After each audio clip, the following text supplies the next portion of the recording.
것을 굳게 다짐합니다.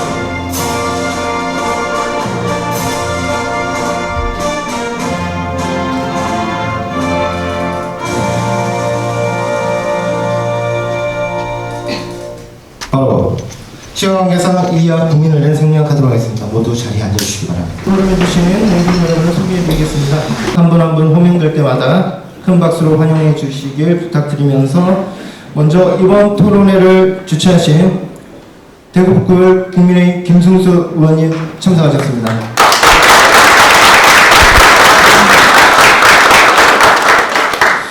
다음은 오늘 토론회를 축하해 주시기 위해 참석하신 내빈분들을 소개해드리겠습니다. 먼저 충북 청주 삼강구 지역구이신 국민의힘 정우택 국회 부의장님 참석하셨습니다.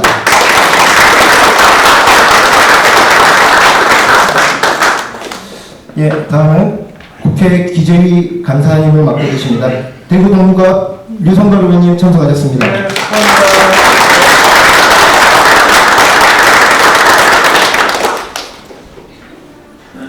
다음은 문화체육관광위원회 국민의힘 이용호 간사님 참석하셨습니다.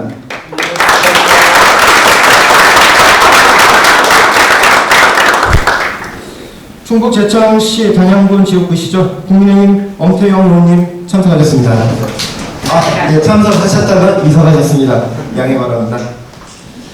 다음은 국민의힘 비례대표이신 서정숙 의원님 참석하셨습니다.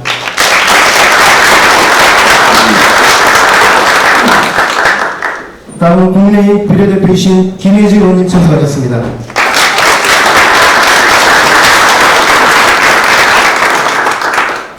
다음은 국민의힘 비례대표이신 윤주경 의원님 참석하셨습니다.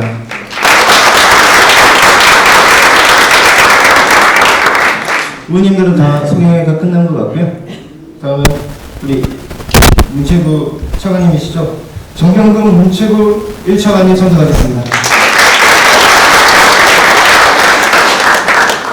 조현래 한국컨텐츠증권 원장님 참석하셨습니다. 오늘 토론회 준비를 위해서 공동으로 주관해 주시고 가장 많은 힘을 써주신 운동주관 회장단님들을 소개해 드리겠습니다. 신청한 한국애니메이션협회 제작자협회 회장님 참석하셨습니다. 강명구 한국애니메이션 예술인협회 회장님 참석하셨습니다. 오고 계시는 중입니다. 김효용 애니메이션 학회 회장님 참석하셨습니다. 김경호 한국 만화 애니메이션 학회 부회장님 참석하셨습니다. 저 아까 뒤에 계십니다. 박재문 한국 캐릭터 협회 회장님 참석하셨습니다. K콘텐츠가 이렇게 많은 학회와 협회가 있는지 몰랐습니다. 오늘 처음 알았습니다. 참석해 주셔서 너무 고맙습니다. 그래서 오늘 토론회 기조 발제를 맡아주신 이성민 한국방송통신대 교수님 참석하셨습니다. 오늘 토론회를 맡아주신 노동한 컨텐츠 웨이브 정책 협력 리더님 참석하셨습니다. 연창부 스튜디오 게일 컨텐츠 기획팀 팀장님 참석하셨습니다. 신대 한국 컨텐츠 증원 애니메이션 산업팀 팀장님 참석하셨습니다. 저희 강사님하고 전화는 똑같은데요. 이용호 애니메이션 산업법 개정 추진위원장님 참석하셨습니다. 혹시 제가 미처 소개해드리지 못한 분들이 계시다면 행사 중간중간에 다시 소개해드리도록 하겠습니다. 잠시 자, 그럼 오늘 토론회를 주최하시고 오늘 애니메이션 확대를 위해서 노력하고 계시는 김승수 의원님의 개회사를 듣는 시간을 갖도록 하겠습니다. 큰 박수로 환영해 주시기 바랍니다.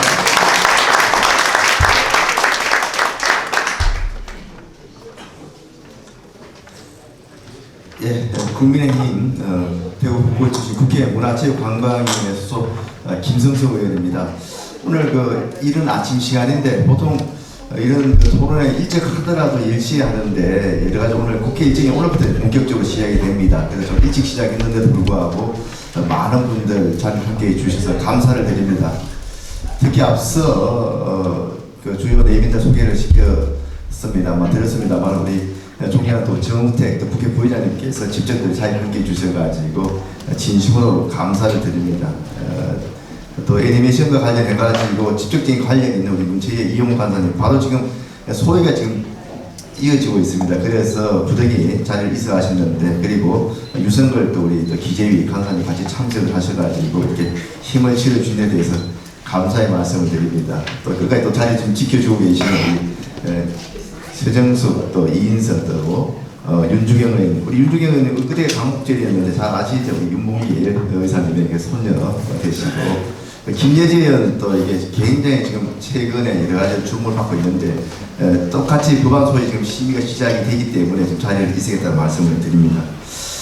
다시 한번 오늘 그 차세대 K 콘텐츠 주자는 애니메이션이 주제를 가지고 토론을 하는 자리에 많은 분들 참여해 주신 데 대해서 감사를 드리고 특히 행사 준비에 누구보다도 이렇게 많은 신경을 써주신 신창한 한국애니메이션 제작자협회 회장님을 비롯한 애니메이션 관계자 여러분들께 깊이 감사를 드립니다. 이 앞에 지금 이 플래카드에 있는 여러 가지 캐릭터를 보더라도 굉장히 친숙한 캐릭터가 많이 있습니다. 이게 그만큼 우리나라 캐릭터 또 애니메이션 산업의 그동안의 그 역사와 저력을 이 캐릭터만 보더라도 한눈에 알 수 있을 것 같습니다.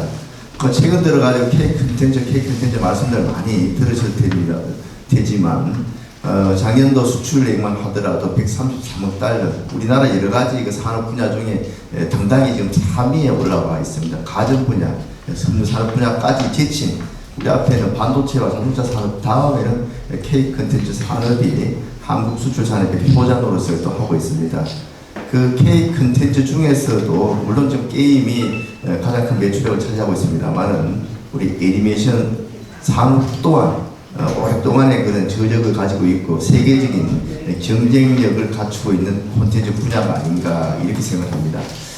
특히 올해 이렇게 우리 한국 극장가를 보면 유난히 애니메이션이 이렇게 좀 이렇게 강세를 떨치고 있습니다. 거의 한 600만 명 관객을 동원한 엘리멘탈을 비롯해가지고 또 퍼스트 설명 등 또 스lem의 문단속 같은 경우에 저도 직접 가서 봤습니다만 분야, 산업 분야까지 제친 우리 앞에는 반도체와 자동차 산업 다음에는 K 컨텐츠 산업이 한국 수출 산업의 표자 노릇을 또 하고 있습니다. 그 K 컨텐츠 중에서도 물론 좀 게임이 가장 큰 매출액을 차지하고 있습니다만은 우리 애니메이션 산업 또한 오랫동안의 그런 저력을 가지고 있고 세계적인 경쟁력을 갖추고 있는 콘텐츠 분야가 아닌가 이렇게 생각합니다.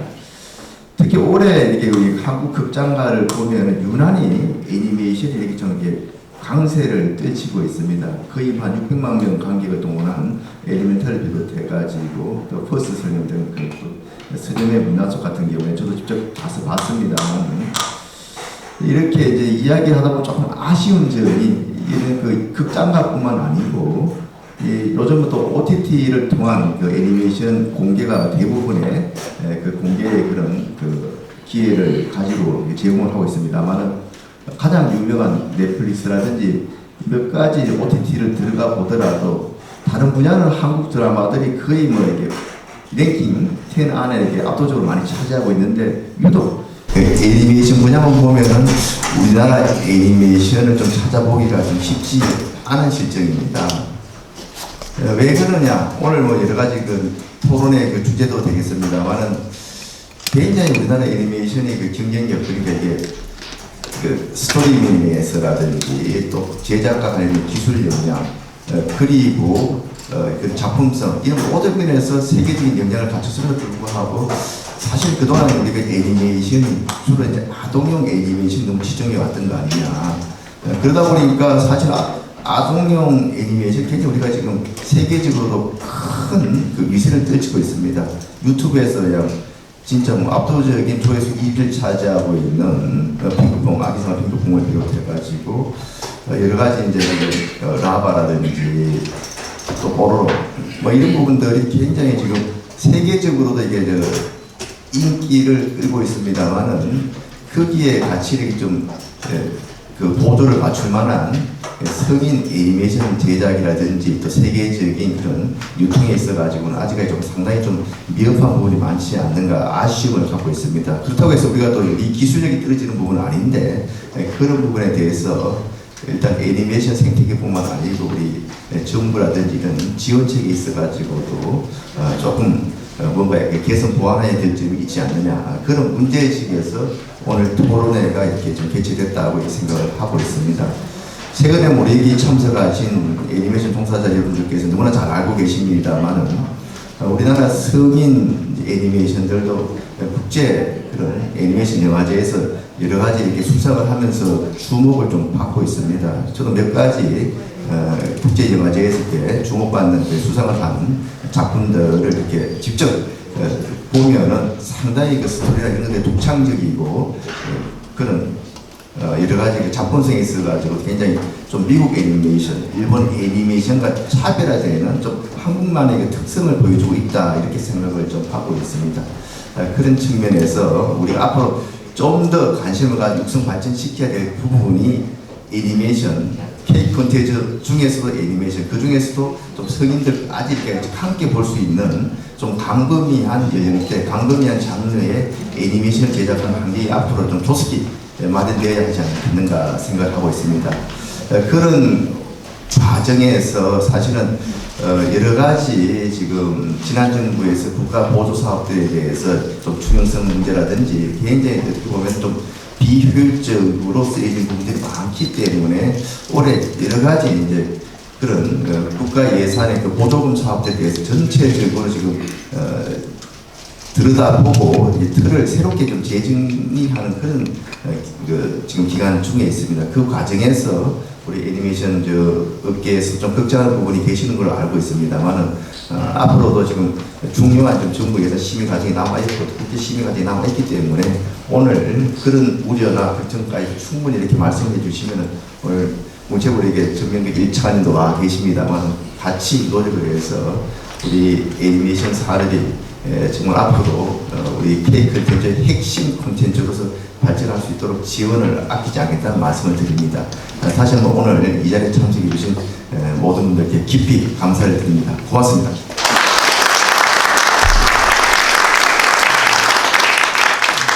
네, 고맙습니다. 다음은 오늘 토론회를 주관하며 준비에 힘써주신 공동주관 회장단을 대표해서 한국 애니메이션 제작자협회 신창환 회장님의 인사 말씀을 듣도록 하겠습니다. 큰 박수 부탁드립니다.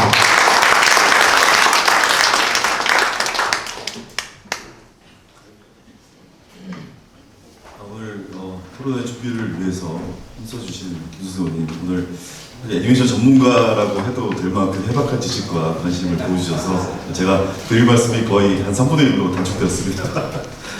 본 행사 개최를 위해서 짧게 오늘 행사 준비해 주시고 또 와주신 지목대 부회장님 그리고 차관님 많은 의원님들 정말 감사드립니다. 한국 애니메이션 산업이 지금 상당히 어려운 상황에 처해 있습니다. 단순히 지원 사업뿐만이 아니라 애니메이션의 민간 투자가 굉장히 위축이 돼 있고 또 OTT로 대변되는 그 새로운 성인도 함께 즐길 수 있는 애니메이션을 즐길 수 있는 OTT에서 한국 애니메이션의 작품의 그 투자와 편성이 굉장히 제한적으로 되고 있어서 이런 부분도 오늘 이선민 교수님께서 좋은 자료를 발제를 해주실 거고 많은 토론 참석해 토론자분들께서 이 부분에 대해서 어떻게 해야 우리 한국 애니메이션이 어린이에서 조금 더 확대돼서 전 세계 전 연령대가 즐길 수 있는 애니메이션들을 만들 수 있을 것인가, 또 OTT 환경에서 얼마나 한국 애니메이션이 차세대 글로벌 콘텐츠 리더로서 활약을 할 수 있을 것인가, 이런 부분들 많은 토론을 해주실 것으로 기대합니다. 다시 한번 오늘 참석해 주신 여러분 감사드리고요. 한국 애니메이션은 아동의 전유물이 아니라 이제 전 세계 모든 다양한 그 층에서 즐길 수 있는 그런 콘텐츠의 리더가 될 수 있도록 여러분들이 끝까지 많은 관심을 가져주시면 감사하겠습니다. 감사합니다. 네, 고맙습니다. 다음은 참가하신 내빈들의 축사가 있겠습니다. 먼저 국민의힘 정택 부의장님 축사를 듣도록 하겠습니다.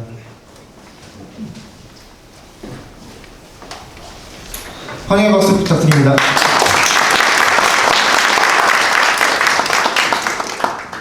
네, 올 여름 폭염도 많고 우리 수해도 있고 그랬는데 여러분들 다 굉장히 편안하시죠? 네, 더위 잘 보내시고 또 휴가도 다녀오셨으리 이렇게 생각합니다. 네, 오늘 국회에서 우리 김승수 의원이 우리 K 콘텐츠 차세대 주자는 우리 애니메이션이다 이런 아주 그 캐치프레이즈로 좋은 정책 세미나를 열게 해줘서 대단히 고맙게 생각합니다. 우리 김승수 의원은 여러분 잘 아시죠? 우리 행정고시를 패스하시고 대구시에서 행정부시장까지 지내신 우리 지방행정을 달관하시는 분입니다. 우리 국회에 이제 진출해서 우리 국민의힘에서 지금 속해 있는 상임위원회는 물론이고 여러 가지 의정활동을 아주 뚜렷하게 하시는 분이라서 우리 당에서도 아주 보배의원 중에 보배의원으로 이렇게 생각하고 있습니다. 오늘 그래서 그런지 우리 많은 의원님들이 좀 왔다 가셨지만 또 끝까지 지키고 계신 우리 이인선 의원님, 서정수 의원님, 또 우리 윤주경 의원님 이렇게 지금 제가 뵙기에는 세 분이 지금 남아 계신 것 같습니다. 이렇게 의원들이 많이 오고 끝까지 이렇게 남아 있다는 것은 김승수 의원을 얼마나 존경하고 사랑한다 이걸 지표이기도 합니다. 오늘 애니메이션 업계에 힘을 실어주시는 우리 김승수 의원한테 큰 박수 한번 주시기 바랍니다.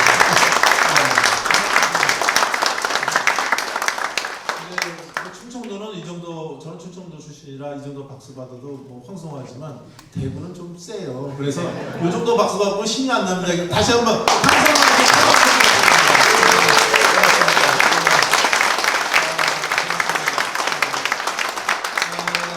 저도 애니메이션에 관심은 좀 많이 갖고 있는 사람 중에 하나입니다만은 우리 과거에는 좀 특정 계층 나이에 집중이 돼 있지만 요새는 남녀노소가 다 좋아하는 것 같아요.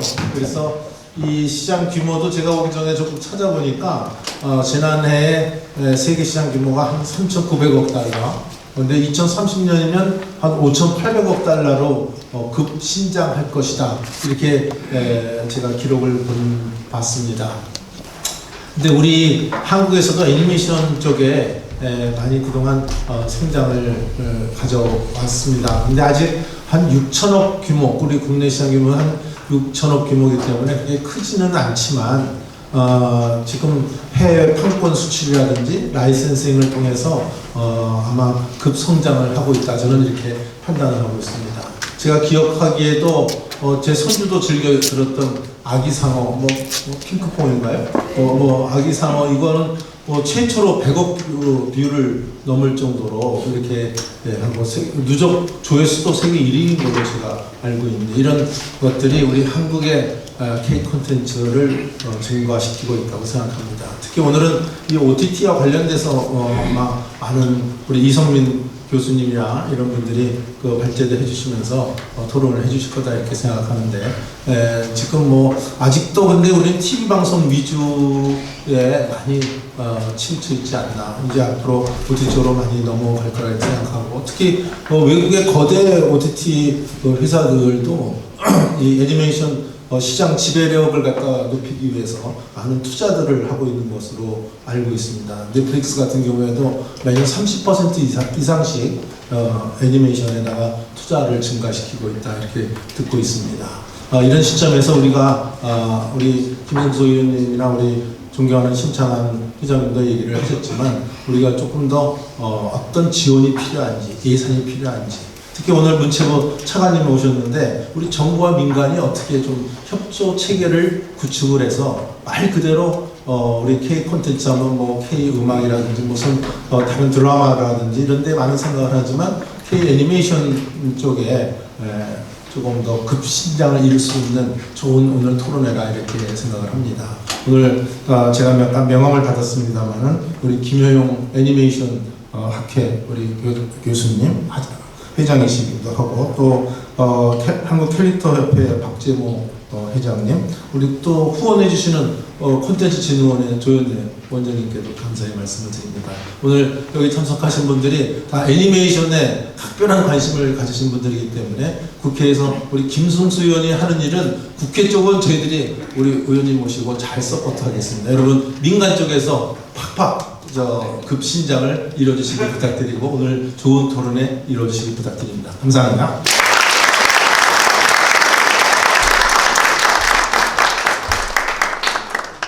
네, 고맙습니다.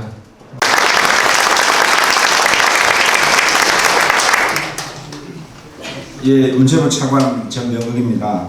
오늘 정책 토론회 개최를 진심으로 축하드립니다. K-애니메이션 산업의 발전을 위해서 작년에 이어서 오늘도 금년 행사도 마련해주신 김승수 의원님께 감사드립니다. 아울러 국회 정우택 부의장님, 이인선 의원님, 윤주경 의원님, 서정석 의원님께도 함께해 주셔서 감사합니다. 아울러 함께해 주시는 신창만 한국애니메이션 제작자 협회 등 관계자 여러분께도 감사드리겠습니다. 또한 오늘 기조 발제를 해주시는 토론회 주시고 토론회 자장을 맡아주신 이성민 교수님을 비롯한 참석자분들에게도 깊은 감사의 마음을 전합니다. 애니메이션은 이제 누구나 태어나서 처음 접하게 되는 문화 콘텐츠가 되었습니다. 그만큼 친숙하고 모든 세대와 온 가족이 함께 즐기는 콘텐츠라고 생각합니다. 아울러 웹툰, 게임, 캐릭터 등 연간 산업으로 확장되고 일자리 창출 효과도 높아 경제 기여도 측면에서 무궁무진한 잠재력을 가지고 있습니다.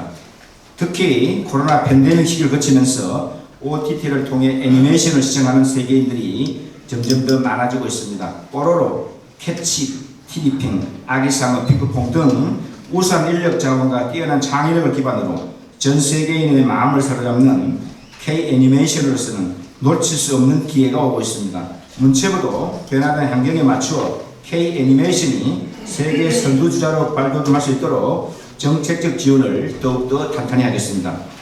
애니메이션 제작비에 대한 세액 공제율을 확대하고 OTT 환경에 맞는 지원 사업과 인력 양성에도 힘쓰겠습니다. 업계의 목소리에 기울여 듣고 K-애니메이션의 도약을 위한 마중물 역할을 할 수 있도록 최선을 다하겠습니다. 오늘 토론회가 K-애니메이션을 K-콘텐츠의 차세대 선두주자로 만들고 혁신적이고 다채로운 아이디어와 지혜를 모으는 자리가 되기를 기대합니다. 참석하신 모든 분의 건승을 기원합니다. 감사합니다.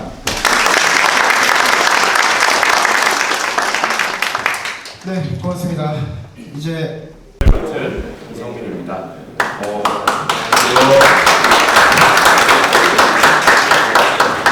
네, 굉장히 많은 발전을 해봤는데 오늘 참 떨리는 자리입니다. 애니메이션을 사랑하는 분들 앞에서 이렇게 발표할 수 있게 되어서 영광이고요. 저는 오늘 차세대 K 콘텐츠로서 애니메이션의 가치와 지원 방향이라는 큰 제목에서 OTT의 성장에 따른 애니메이션 변화의 현황을 주로 말씀을 드리려고 합니다. 저희가 오늘 두 가지 키워드가 있는 거죠. OTT라는 키워드랑 애니메이션이라는 키워드가 있습니다. 옆에 보시면 저기 오징어 게임 46일 독주 끝낸 아케인의 정체는 이런 기사가 하나 있습니다. OTT 시대의 애니메이션이 얼마나 파괴력 있는 장르인지를 상징적으로 보여주는 사건이 저는 저 사건이었다고 생각을 합니다. 기억하시죠? 오징어 게임이 정말 전 세계를 특지세로 점령해 나가던 그때 갑자기 튀어오른 작품 하나가 오징어 게임의 독주를 잠깐 멈추게 한 적이 있었습니다. 저 작품이 아케인이라고 하는 애니메이션 작품인데요. 물론 저희가 슈퍼 IP라는 말을 하죠. 저는 이제 리그 오브 레전드라고 하는 게임 영역에서 엄청나게 강력한 IP를 애니메이션으로 만든 사례였습니다. 이제 원래 IP가 강력하긴 했지만 그럼에도 불구하고 사람들이 애니메이션 작품에 전 세계 사람들이 이제 모두 모여서 1위를 만들어냈다는 점에서 OTT 환경에서는 저희가 애니메이션을 예전에는 아이들이 주로 보고 그냥 보통 애니메이션을 좋아하는 매니아만 보는 장르라고 생각했는데 그게 아닐 수도 있겠다 이런 것들을 굉장히 잘 보여주는 사례였다라고 생각을 합니다.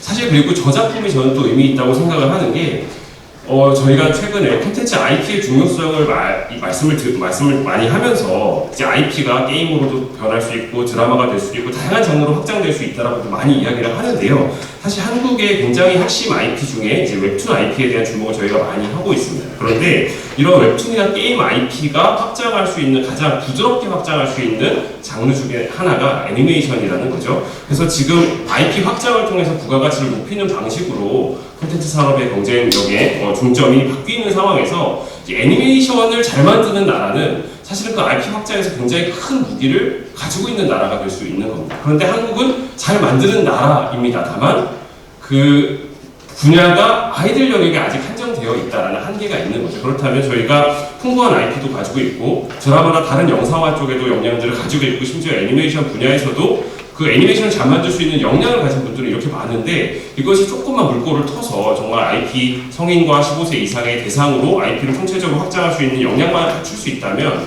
저희는 정말 K 콘텐츠가 한 단계 더 도약하는 기회를 만들 수 있지 않을까 이런 생각을 해봅니다. 이게 오늘 어떻게 보면 말씀드릴 내용의 핵심이라고 할 수 있을 것 같습니다. 그리고 OTT 서비스에서 애니메이션이 중요해지는 이유도 하나 있습니다.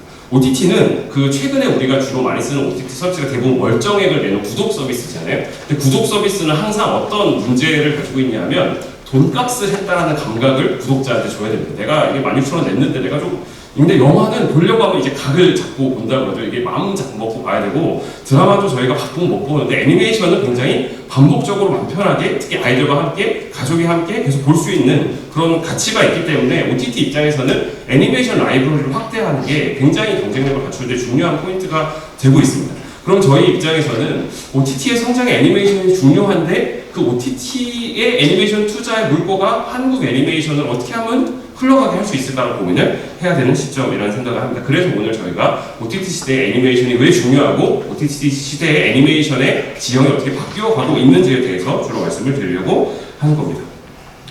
그 관련돼서 자료들을 이것저것 많이 좀 검토를 해봤는데요. 콘텐츠 진흥원에서 이제 매년 발간하는 애니메이션 산업 백서가 있습니다. 근데 여기에서 이제 그 이용자 대상 조사를 하는데 재밌는 게 OTT 서비스에서 내가 좋아하는 애니메이션이 그 서비스에 있느냐를 가지고 이제 OTT를 고른다는 사람이 생각보다 많다라는 겁니다. 그래서 저도 이제 뭐 오늘 저도 발표를 준비하면서 아이들한테 애니메이션이 좋아요라는 얘기를 좀 덜 하고 싶은데 안 할 수는 없습니다. 왜냐하면 실제로 아이들한테 작품을 보여주려면 이 작품이 있는지를 계속 OTT를 구별해 가면서 찾아내고 있으니까요. 그래서 분명히 OTT의 선택 요인에서 애니메이션은 굉장히 중요한 부분이다. 이 부분은 말씀을 드릴 수 있을 것 같고요. 또 이제 글로벌 OTT가 애니메이션을 투자를 확대하고 있는 추세들은 계속해서 나타나고 있습니다. 여기를 보시면 초기에 2018년에 넷플릭스가 11편이었는데 이제 15편으로 늘려났다는 그 자료가 있고요. 또 오리지널 애니메이션 투자 앱도 그 11억 달러에서 50억 달러로 늘어나는 것들을 보실 수가 있습니다. 그러니까 OTT에서 애니메이션은 OTT 선택이 굉장히 중요한 장르이면서 또 아까 말씀드린 것처럼 콘텐츠 확장에 중요한 장르이면서 글로벌 OTT가 이런 점을 고려해서 투자를 확대하고 있다라는 점들 데이터로 확인하실 수가 있는 거고요. 그런데 그러면 OTT가 정말로 중요해지고 있는가를 볼 수 있는 게 이제 PwC라고 하는 곳에서 발표하는 이제 영상 산업과 엔터테인먼트 시장 변화에 대한 자료입니다. 보시면 이제 여러분 보시면 왼쪽이 글로벌이고 오른쪽이 한국이고요. 제일 위에 있는 게 방송이고 빨간색이 영화입니다. 그 가운데 푹 들어간 부분이 코로나로 인해서 극장 시장이 잠깐 어려웠던 그 시기를 보여주는 거고요. 그런데 그 빨간 극장 시장을 뚫고 올라가는 파란 선이 있습니다. 바로 이제 SVOD, OTT 시장입니다. 그러니까 코로나를 계기로 한국이든 글로벌이든 OTT가 계속해서 영화 산업보다 중요한 정도의 비중을 가진 영상 매체로서 성장할 것이라는 전망들을 글로벌 리서치 업체가 하고 있다는 거죠. 물론 올해 들어서 저런 전망들에 대해서 고민들은 많아졌습니다. KOTT도 좀 많은 어려움을 겪고 있다는 얘기들이 나오고 있고 다른 글로벌 OTT들도 지금 좀 여러 가지 고민들을 하고 있는 시기이긴 하지만 사람들의 습관이 바뀌는 것은 되돌리기 어렵죠. 사람들이 내가 편한 곳에서 원하는 시간에 원하는 작품을 골라보는 이 문화 자체가 바뀌지 않는 한 결국은 OTT는 영상 유통과 소비에 있어서 굉장히 중요한 매체가 될 거라는 생각들을 해볼 수가 있습니다. 그래서 실제로 한국에서 OTT를 어떤 식으로 시청하고 있는지에 대한 그 연구들이 있었는데요. 이제 보시면 여러분이 생각하시는 것과 비슷할지 궁금한데 2022년 4월 데이터를 보면 이제 넷플릭스, 웨이브, 티빙, 왓챠, 디즈니 이런 OTT들을 사람들이 이용하고 있는 자료들을 확인할 수 있습니다. 그런데 여기서 OTT에서 어떤 장르를 주로 보는지를 분석한 이제 정보통신정책연구원의 자료가 있는데요. 보시면 OTT별로 색깔이 다르구나 이런 걸 좀 볼 수 있습니다. 넷플릭스는 드라마가 크고 영화가 큽니다. 그리고 이제 웨이브 오늘 오셨는데 웨이브는 예능에서 경쟁력이 큰 플랫폼이라는 것들을 확인할 수가 있죠. 그런데 물론 우리가 영화, 드라마, 예능 같은 전통적인 방송 장르들을 뛰어넘을 만큼이라고 말할 수는 없지만 보시면 애니메이션의 비중이 꽤 크게 색깔을 차지하고 있는 것을 확인하실 수가 있습니다. 특히 넷플릭스 같은 경우는 예능에 거의 필적할 만큼 애니메이션이 예능이 8.4%인데 애니메이션이 6.6%입니다. 그러니까 굉장히 그 넷플릭스를 선택하는 기준에 있어서 애니메이션의 중요성이 높다는 거죠. 그 KOTT에서도 왓챠 같은 경우는 애니메이션 비중이 좀 높은 편입니다. 그러니까 국내 KOTT들도 사실은 이 애니메이션 라이브러리를 확대해 나가는 것도 사실은 OTT 경쟁력에 있어서 굉장히 중요한 부분이 될 수 있는데 사실 여러 가지 시장에 한계도 있기 때문에 그런 부분을 어떻게 지원해 나갈 수 있을까라는 고민도 필요하다는 생각을 하게 만드는 자료입니다. 그리고 사실 저는 이 자료를 보고 좀 놀랐는데요. 이게 그러니까 TV 모니터라고 하는 건 그 방송을 본다라기보다 그냥 거실에 있는 그 큰 스크린을 의미를 합니다. 근데 그걸로 애니메이션을 뭘로 보세요라는 질문에 가장 많은 사람들이 OTT로 본다 애니메이션을 이런 답변이 나온 거죠. 근데 저도 생각을 해보면 이제 방송 채널 리니어 채널을 돌려서 애니메이션을 만나는 거는 어쩔 수 없이 여행 가서 이제 넷플릭스를 연결할 수 없거나 웨이브를 연결할 수 없을 때 그런 거고 결국은 스마트폰으로 유튜브로 보여주거나 큰 화면으로 애니메이션을 함께 볼 때는 OTT를 이용한다는 생각을 할 수 있고 실제로 그런 사람들이 많아졌구나 이런 생각을 하게 됩니다. 한국만 그런 것이 아니라 저희가 이제 매년 하는 해외 한류 실태 조사라는 자료가 있는데 여기서 한국 애니메이션을 무엇을 통해 접했는가를 묻는 질문이 있습니다. 여기서도 사실은 OTT를 통해서 K 애니메이션을 접했다는 답변들이 계속해서 늘어나고 있습니다.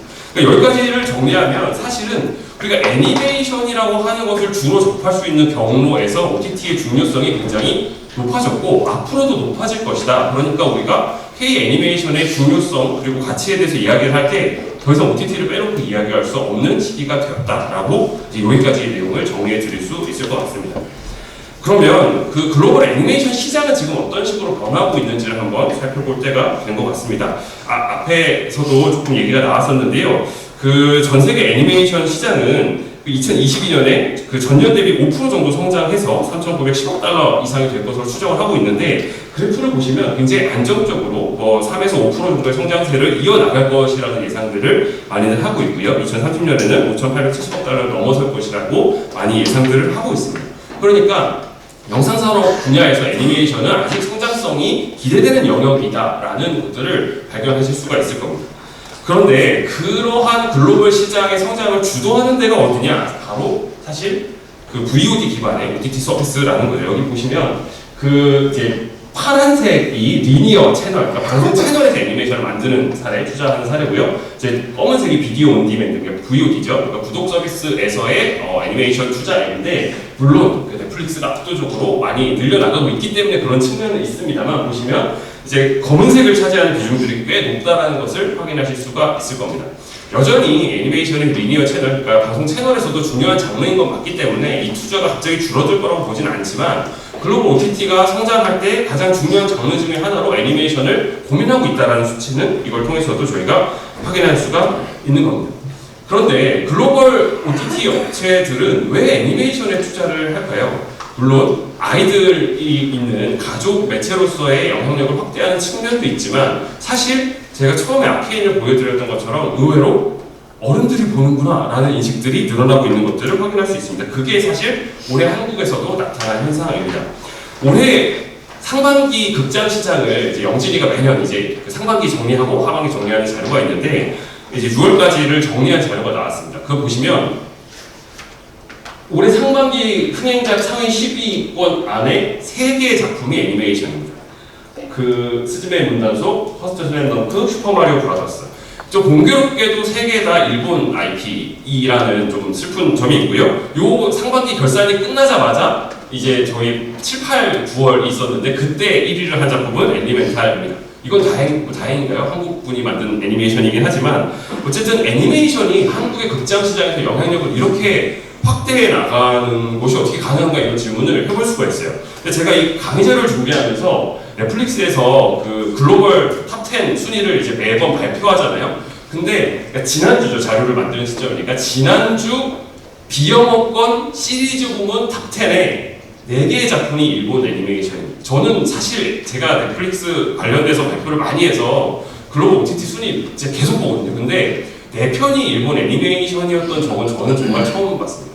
그러니까 저게 무엇을 의미하는가 생각을 계속 곰곰이 해보게 돼요. 넷플릭스가 애니메이션이 그리고 보시면 저 아이들 못 보여주는 거거든요.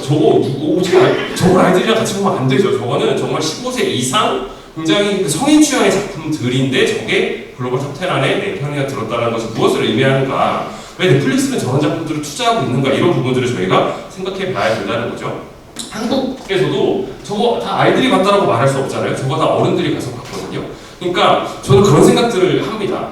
키덜트란 말을 더 이상 쓰지 말아야 되는 때가 된 것 아닌가, 이런 생각을 해요. 키덜트란 말은 애어른이잖아요. 그러니까 어릴 때 그냥 추억을 들고 사는 약간 낭만화된 소수의 매니아 같은 느낌인데요. 이런 수치들은 뭘 말해주는 거냐면 더 이상 키덜트가 아니라 그냥 다양한 취향의 영역으로 애니메이션이 성장해 있고, 저런 서브컬처나 애니메이션은 그냥 누구나 내가 자랑스럽게 꺼내 들고 다닐 수 있는 취향의 영역이 된 게 아닐까? 그런 시대에서 저희가 더 이상 키덜트라는 단어로 애니메이션이 마치 어린 시절에 어울리는 것인데 일부가 어른 돼서 소비하는 거로 말하는 단계는 지나간 거 아닌가? 이런 생각들을 해보게 됩니다. 그런 점에서 일본 애니메이션 시장을 저희는 좀 주목할 필요가 있다고 생각을 합니다. 한국이 드라마 시장에서 넷플릭스와 함께, 그러니까 글로벌 OTT의 성장과 함께 K-드라마가 엄청나게 성장한 거 다들 알고 계실 겁니다. 그런데 많은 분들이 놓치시는 게 그 성장을 동일하게 경험한 게 일본 애니메이션이라는 거에 대해서는 생각을 많이 못 하시는 경우들이 있어요. 근데 일본 애니메이션 사실 저희가 몇 년 전만 해도 거기 뻔하게 제작위원회 시스템으로 맨날 뻔한 장르 만들어가지고 사람들 그냥 뻔하게 생각하고 발전이 없어라고 말한 게 한 5년 전, 3년 전 이런 얘기 진짜 많이 하셨거든요. 근데 보시면 일본 애니메이션 해외 매출이 굉장히 드라마틱하게 성장합니다. 그러니까 저 정도 성장세는 한국의 K-드라마 성장세랑 비슷하다고 볼 수 있고요. 사실 전략적으로 넷플릭스는 한국은 드라마 투자, 일본은 애니메이션 투자 이렇게 권역에서 리더십을 선택하는 경향들이 있었습니다. 그러니까 사실 저희가 고민하는 건 저 투자가 우리한테도 와야 되는데 그 길을 어떻게 뚫을까, 이런 고민들이 있는 거죠. 그래서 사실 원래 일본이 애니메이션 잘 만들던 나라인 거 저희가 다 알고 있잖아요. 그런데 말하자면 거인이 깨어났는데 넷플릭스와 함께 깨어났다, 이런 생각들을 하게 되는데요. 거기서 중요한 거는 저게 일본에서 성인 대상 애니메이션과 가족 대상 애니메이션 제작 이제 비중, 이 수요를 보여주는 건데요. 파란색이 아동 가족이고 검은색이 성인입니다. 근데 보시면 물론 조금 등락은 있지만 검은색 수치가 계속 올라와서 가족을 이겨내고 있는 걸 보실 수 있을 겁니다. 그러면 무슨 얘기를 할 수 있는 거냐면 글로벌 OTT들이 애니메이션 투자를 강화하고 있고 그걸 통해서 글로벌 성장을 가지고 있는 게 일본 애니메이션 시장인데 그 수요를 끌고 가는 건 어디냐? 15세 이상 성인 대상 애니메이션이다 라는 결과가 나오는 거죠. 그러니까 제가 말씀드린 것처럼 키덜트가 더 이상 아니라 이제는 어른들이 하나의 영상 장르로서 애니메이션을 소비하는 길이 글로벌 OTT의 성장과 함께 열렸는데 지금 현재는 그 수혜를 일본이 받고 있는 상황이다라고도 정리할 수 있을 것 같아요. 근데 그런 점에서 고민이 되는 겁니다. 제가 앞에 서두에 우리나라 웹툰 IP가 굉장히 강력하고 글로벌 확장 가능성이 있다는 말씀을 드렸습니다. 그런데 사실 그 중에서 제일 저도 되게 좋아했던 작품이 나 혼자만 레벨업이라는 작품이거든요. 이건 프랑스 아마존에서 맨날 만화책 순위 1위하고 미국에서도 그 마블 DC 빼고 나면 이제 인디 장르에서 맨날 1위하고 했던 글로벌 슈퍼 IP로서 확장성이 굉장히 크다라고 모두가 믿고 있는 작품인데 이 작품의 애니메이션화는 일본의 A1 픽처스에서 만들고 크런치롤에서 투자해서 진행을 합니다. 이제 IP의 확장성을 봤을 때는 할 수 있는 선택이었다는 생각은 합니다. 제일 애니메이션 잘 만드는 회사를 해가지고 아예 글로벌 슈퍼 IP를 만드는 전략, 회사로서 IP 홀더로서 할 수 있는 선택인데 씁쓸한 건 사실인 거죠. 우리가 만든 IP들이 이렇게 많은데 여기 시네탑, 가도부, 하이스쿨, 노블레스, 나 혼자만 레벨업, 그리고 제일 최근에 이제 그녀가 공작자로 가야 되는 사실 웹소설 기반인데요.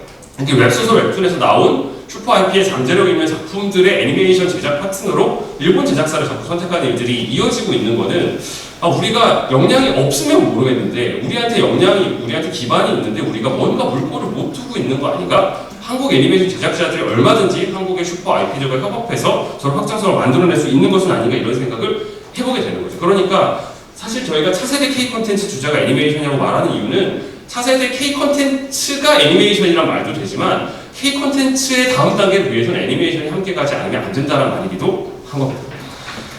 그러면 한국 애니메이션은 어떤 산업인가? 저는 올해가 굉장히 의미 있는 해라고 생각합니다. 아까 이제 루피가 왔었는데 그 뭐 약간 여담입니다만 잔망 루피의 인기는 뽀로로 20주년과 연결되어 있습니다. 이제 뽀로로를 보고 태어나서 처음 본 애니메이션인 뽀로로인 친구들이 20살, 22살, 21살 정도에 있어요. 그 뭐 여기도 여러 연령대에 계시지만 지금 20살 친구한테 뽀로로 얘기하면요 어떤 세대에게 건담과 스타워즈 말하는 것 같은 열망으로 눈이 동그래져서 얼마나 자기한테 뽀로로가 위대한 작품이었는지 얘기하는 아이들을 만나실 수 있을 겁니다.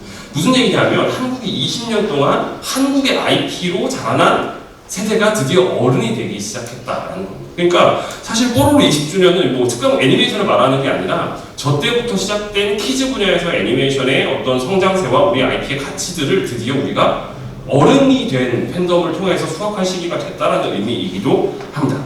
그리고 애니메이션은 제가 저기 일부러 옛날 전자신문을 가져왔어요. 애니메이션 산업 하청에서 창작 중심으로. 90년대 기사들을 보면 저도 애니메이션 어릴 때 좋아했기 때문에 90년대 저희가 항상 우리는 왜 하청, 왜 창작을 못하고 우리는 왜 기획력이 부족하고 막 온갖 기사 나오다가 어느 순간 갑자기 모든 사람이 우리 아이들을 K 애니메이션을 보고 자라게 되는 시기가 딱 열렸어요.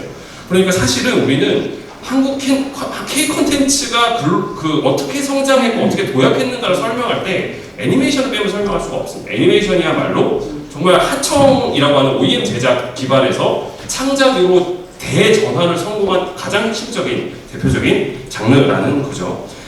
그러면 이 애니메이션은 어떤 가치가 있는가라고 했을 때 저희 문화산업은 보통 산업적 가치와 문화적 가치를 나눠서 봅니다. 그런데 이제 문화적 가치 먼저 말씀드리면 이제 뭐 자국 애니메이션을 이제 육성을 하면 문화적 다양성에도 기여하고 또 아이들이 한국적 정서를 담고 있는 이런 것들은 우리가 많이 알고 있어요. 그런데 저는 산업적 가치도 말씀드리고 싶습니다. 왜냐하면 앞에 IP 확장을 말씀드렸죠. 우리가 슈퍼 IP 시대의 IP 확장에 무기 하나를 놓고 갈 거냐 아니면 이 무기를 들고 갈 거냐의 문제를 저는 생각해야 된다 생각을 하고요. 그리고 사실은 애니메이션 산업이 그 CG, VFX 관련된 기술들을 다 공유하고 있기 때문에 저희가 고도로 발전된 VFX 영화는 애니메이션이랑 다르지 않잖아요. 그러니까 사실 우리가 영상화의 가장 원천 기술과 역량이 애니메이션 분야라는 점에서 애니메이션 경쟁력이 줄어들면 사실은 게임 시네마틱도 엉망되는 거고요. 영화의 VFX도 엉망되는 거고요. 사실 영상 산업의 가장 큰 붓 하나가 사라지는 거라고 말씀드릴 수 있을 것 같습니다. 그리고 아까 뽀로로 얘기 드렸지만 저희는 이미 20년 누적된 IP를 가지고 시작하고 있기 때문에 저희가 일본 IP 부러워하지만 저희가 10년 정도 지났는데 저희 뭐 K 애니메이션 IP들을 가지고 성인이 된 팬덤들이 그걸 가지고 플레이하는 장면도 우리가 얼마든지 볼 수 있을 거거든요. 근데 그때가 됐는데 우리 애니메이션의 토대가 사라져 있으면 우리가 그 수혜를 누릴 수가 없겠죠. 그런 점에서 굉장히 중장기 비즈니스를 드디어 20년을 했는데 이것들을 저희가 포기할 수는 없다 이런 얘기를 이제 드리게 됩니다. 그리고 이 OTT 시대의 성인 대상 애니메이션을 우리가 안 하고 있는 건 아닙니다. 앞에 이제 말씀드린 몇 가지 아쉬운 사례들도 있지만 여전히 우리가 아직 슈퍼 IP들을 가지고 좋은 작품들을 만드는 시도들 있습니다. 뭐 여기 그 외모지 상주의 같은 경우도 대표적이고 이두나라고 하는 이제 네이버 웹툰의 작품도 이제 빌리빌리에서 투자해서 애니메이션 만들고 있고 뭐 여러 작품들 눈에 보시는 거 많이 있으실 겁니다. 그러니까 글로벌 OTT와 연계한 그 애니메이션 전문 스튜디오도 상장도 하고 투자도 받고 하고 있고요. 또 애니메이션 전문 OTT 라프텔 같은 곳에서도 애니메이션 투자를 늘려나가고 있고요. 또 웹툰 베이스로 해서 애니메이션을 만드는 사례들 거기에 참여하는 우리나라 애니메이션 스튜디오들도 늘어나고 있고요. 또 아까 루피 말씀드린 것처럼 이미 누적된 IP를 가지고 우리가 확장할 가능성 아직 많이 열려 있다라는 생각을 하고 있습니다. 이제 그런데 아직 한계들은 있다는 거죠. 왜냐하면 아직 애니메이션은 그래도 애들이 보는 거 아니야라는 생각들이 너무 좀 강한 것 같아요. 그러다 보니까 15세 이상 대상으로 우리의 어떤 산업의 전체적인 틀, 패러다임을 전환하는 데는 아직은 조금 지연이 있는 것 같다. 그리고 사실 이제 그 키즈 컨텐츠 분야에서 좀 고민들은 있습니다. 왜냐하면 예전에는 한 10년 전만 해도 EBS에서 방영하는 걸 전제로 애니메이션을 제작을 하고 이걸 캐릭터 상품화해서 캐릭터 상품 라이선싱으로 돈을 버는 비즈니스 모델이 잘 작동했고 이걸 기반으로 좋은 IP들이 많이 탄생을 했는데 지금 이게 잘 작동하기 있는가를 생각하면 좀 이제 물음표가 찍히는 거죠. 워낙 미디어 환경이 유튜브로 파편화되기도 했고 또 라이선싱 시장에서도 조금 이게 주류가 또 어른들이 돈을 쓰기도 하고 도대체 약간 혼란스러운 상황이 됐어요. 그러다 보니까 우리가 너무 키즈, 라이선싱 요 두 개가 결합된 애니메이션에만 너무 치중해 있어서 이런 환경 변화에 대응하지 못하고 있는 것은 아닌가 하는 고민들을 하게 되고요. 그렇게 하다 보니까 이제 15세 이상 장편 애니메이션은 투자를 해본 사람도 많이 없고 이제 투자를 안 하니까 만들 기회가 없고 그러니까 좋은 사례가 없고 이게 악순환이 이어지는 사례가 있고요. 근데 그러다 보면 저희가 지금 키즈 영역에서 가지고 있던 경쟁력을 계속해서 올려나갈 수 있는가라는 어떻게 보면 그 단절의 문제들을 고민하지 않을 수 없겠다. 그래서 그런 부분에 대한 개선들을 저희가 오늘 이야기하고 있는 거다라고 말씀을 드리고 있는 겁니다. 그런데 그러면 한국 애니메이션 지원 정책은 어떤 방식이었는가 제가 좀 간략하게 정리를 좀 해봤습니다. 그러니까 초기 이제 그 전까지 이미 애니메이션은 70년대에 수출을 다 받고 이랬던 원래 수출 성장 산업인 걸 다들 알고 계실 겁니다. 그런데 이제 좀 한국 애니메이션으로 가자라는 정책적 전환은 이제 90년대에 좀 많이 시도가 됐었습니다. 제가 저 시카프 1회를 어렸을 때 갔었거든요. 그때 기억이 납니다. 그땐 왜 저걸 했는지 이해를 못했죠. 근데 그게 어떻게 보면 이제 애니메이션 이제 많은 분들이 모여서 이런 것들을 전환하기 위한 시도들이었다고 기억을 하고요. 이제 그런 것들을 당시에는 이제 좀 극장 중심으로 갈 거냐, TV 중심으로 갈 거냐 여러 시도들이 있었는데 TV 중심으로 가는 방향에서 이제 활로가 열리기 시작을 했고 그게 이제 TV 애니메이션 총량제 같은 제도들과 결합이 되면서 TV를 통해서 활로를 만들고 그걸 통해서 편성을 받아서 라이선싱을 해가지고 수익 구조를 만드는 이 애니메이션 모델이 작동하기 시작을 합니다. 그리고 콘텐츠 진흥원에서 캐릭터 정책과 애니메이션 정책이 굉장히 긴밀하게 결합된 시기가 한 2009년에서 2015년 정도 이 시기는 정말 그 긴밀하게 결합돼서 잘 만든 애니메이션이 캐릭터 상품화도 될 수 있게 정말 잘 체계적으로 잘 지원을 해주셨어요. 그런데 2016년부터 이 모델이 조금씩 삐걱거리기 시작을 합니다. 그러니까 EBS 방영을 해도 이게 되는 건가 이런 고민들이 시작이 되는 거고 또 사실 애니메이션 제작비가 굉장히 많이 늘어나다 보니까 IP를 좀 값싸게 만들 수 있는 다른 방법들을 찾기도 시작하시고 또 기존의 그런 정책 구조에 조금 균열이 생겨나가기 시작을 합니다. 그러다 보니까 사실은 애니메이션 독자적으로 우리가 무언가를 해야 되지 않을까 이런 고민이 있었다고 저는 생각을 하고요. 사실 애니메이션 산업진흥법도 어떻게 보면 우리가 애니메이션 자체로서의 자생력과 다음 단계 도약을 위한 준비를 해야 된다는 그런 업계와 그 관계자들의 그 마음이 모인 결과물이라고 저는 이해를 하고 있습니다. 그러니까 애니메이션이 지금까지 어떻게 보면 콘텐츠 진흥원도 굉장히 중요한 역할을 해오셨는데요. 그러니까 키즈, 캐릭터, 애니메이션이 결합된 방식으로 하나의 성공 모델을 만들었어요. 그런데 이 성공 모델이 이게 OTT가 시대가 열리면서 다음 단계를 찾아야 되는 이 모색의 단계가 지금 저희의 과정이라고 저는 이해를 하고 있습니다. 그래서 이제 가장 대표적인 지원기관이 한국콘텐츠진흥원이죠. 여기에서는 콘텐츠진흥원의 원장님 계신데 제작 역량 강화, 애니메이션 인력 양성, 유통 지원과 관련된 사업들을 계속해서 하고 있습니다. 사실 보면 전주기 지원이라는 표현이 콘텐츠진흥원 이제 많은 지원 사업에 많이 나오는데 정말로 전주기, 성장 초기에 부트캠프부터 시작해서 실질적인 본편 제작, 파일럿 제작 그것들을 활용해서 계속 확장하는 것들을 계속 이어나가고 있습니다. 다만 이게 관성이 아무래도 키즈 쪽에 좀 집중되었던 관성들이 서로 있는 거죠. 제작자 지원하는 제작자도 아무래도 키즈 쪽을 해야 투자도 받고 다른 것도 할 수 있으니까. 그리고 지원하는 입장에서도 어떤 게 좋은 성인 애니메이션일까 이런 고민들은 있으신 것 같아요. 그럼에도 불구하고 계속 확장을 하려는 노력들은 있습니다. IP 활용 애니메이션 제작 지원 같은 경우가 OTT로 가는 예를 들면 웹툰 IP로 15세 이상 애니메이션을 만들 수 있는 기반이에요. 이런 것들이 이제 만들어지기 시작을 했지만 아직은 좀 비중이 적다. 사실 저희가 성장 경로로 봤을 땐 저런 식의 OTT 특화 IP 활용 애니메이션 같은 부분의 지원들을 계속해서 확대해 나가면서 저런 경험이 쌓이면서 이쪽에서 성공 모델들이 나오면서 확대를 해나가야 될 필요들은 있다라는 생각들을 하고 있습니다. 지역진흥원에서도 이제 애니메이션 관련된 사업들을 많이 해왔는데요. 좀 최근에 좀 이제 슬픈 소식들이 몇 군데 들렸죠. 서울 산업진흥원에서 단편 애니메이션 대폭 삭감했다가 한번 이제 항의하시고 조금 겨우겨우 살려낸 상태로 제가 이해하고 있는데, 그러니까 저는 이런 고민들을 하는 겁니다. 애니메이션을 지원한 성과에 대해서 진흥원들이 좀 고민들이 있으신 것 같아요. 그리고 이 고민은 계속 저희가 이야기하고 있는 애니메이션 산업 패러다임이 성인 중심으로 바뀌어야 되는 이 전환을 어떻게 해야 될지에 대한 방법론의 고민들, 그리고 그 방향에 대한 아직 이해와 합의의 부족이 이런 진흥원들이 그동안 잘 해오셨음에도 불구하고 이것의 지속 가능성에 대해서 고민하고 있는 기반이라고 생각을 합니다. 근데 그렇게 봤을 때 제일 좀 아쉬운 부분은 이거를 서포트할 수 있는 정책적인 역량 파트에 대한 투자가 사실 더 많이 필요하다는 겁니다. 콘텐츠진흥원에서 애니메이션 산업팀이 정말 너무 고생 많이 하고 계시지만 애니메이션 관련된 정책 연구가 매년 하는 이용자 조사 애니메이션 백서 말고 한 건도 없었어요, 작년에. 그러니까 정책 보고서가 좀 나오면서 애니메이션 정책 전환을 이제 같이 패러다임을 고민하면서 어깨에 이제 중지를 모으고 인관이 함께하는 모양들이 나가야 되는데 이런 기회들을 만들기 위한 노력들이 조금은 더 있어야 되는 상황이 아닌가라는 생각들을 하고 있어요. 물론 그 전에는 있었습니다. 전에는 있었는데 작년에 유독 없었어요. 그게 저희가 어떻게 보면 원래 해가 뜨기 전에 제일 어두운 것처럼 저희가 패러다임의 전환기여서 그런 거 아닌가 이런 생각을 하고요. 이 시기에 저희가 그런 마음들을 많이 모여야 되지 않을까. 그런데 그러려면 사람도 좀 필요하고 예산도 필요합니다. 그런데 애니메이션 예산이 정말 올해 많이 늘었거든요. 올해 많이 늘었고 굉장히 노력을 많이 하고 계신데 더 늘어야 되고 사실은 드라마가 늘어난 거에 비하면 아직 많이 모자랍니다. 그런데 더 늘리려면 저희가 사실 오늘 세미나도 그런 자리라고 생각하는데 정말 애니메이션이 중요하고 이것이 그냥 애니메이션 산업만을 위해서 중요한 게 아니라 전체적인 K-콘텐츠 생태계 발전을 위해 중요하다는 좀 공감대가 늘어나야 그런 인력도 좀 늘리고 예산도 늘리고 사업도 좀 확장하고 정책에 대한 역량도 강화하는 이런 노력들을 해나갈 수 있지 않을까 그런 생각을 하고 있습니다.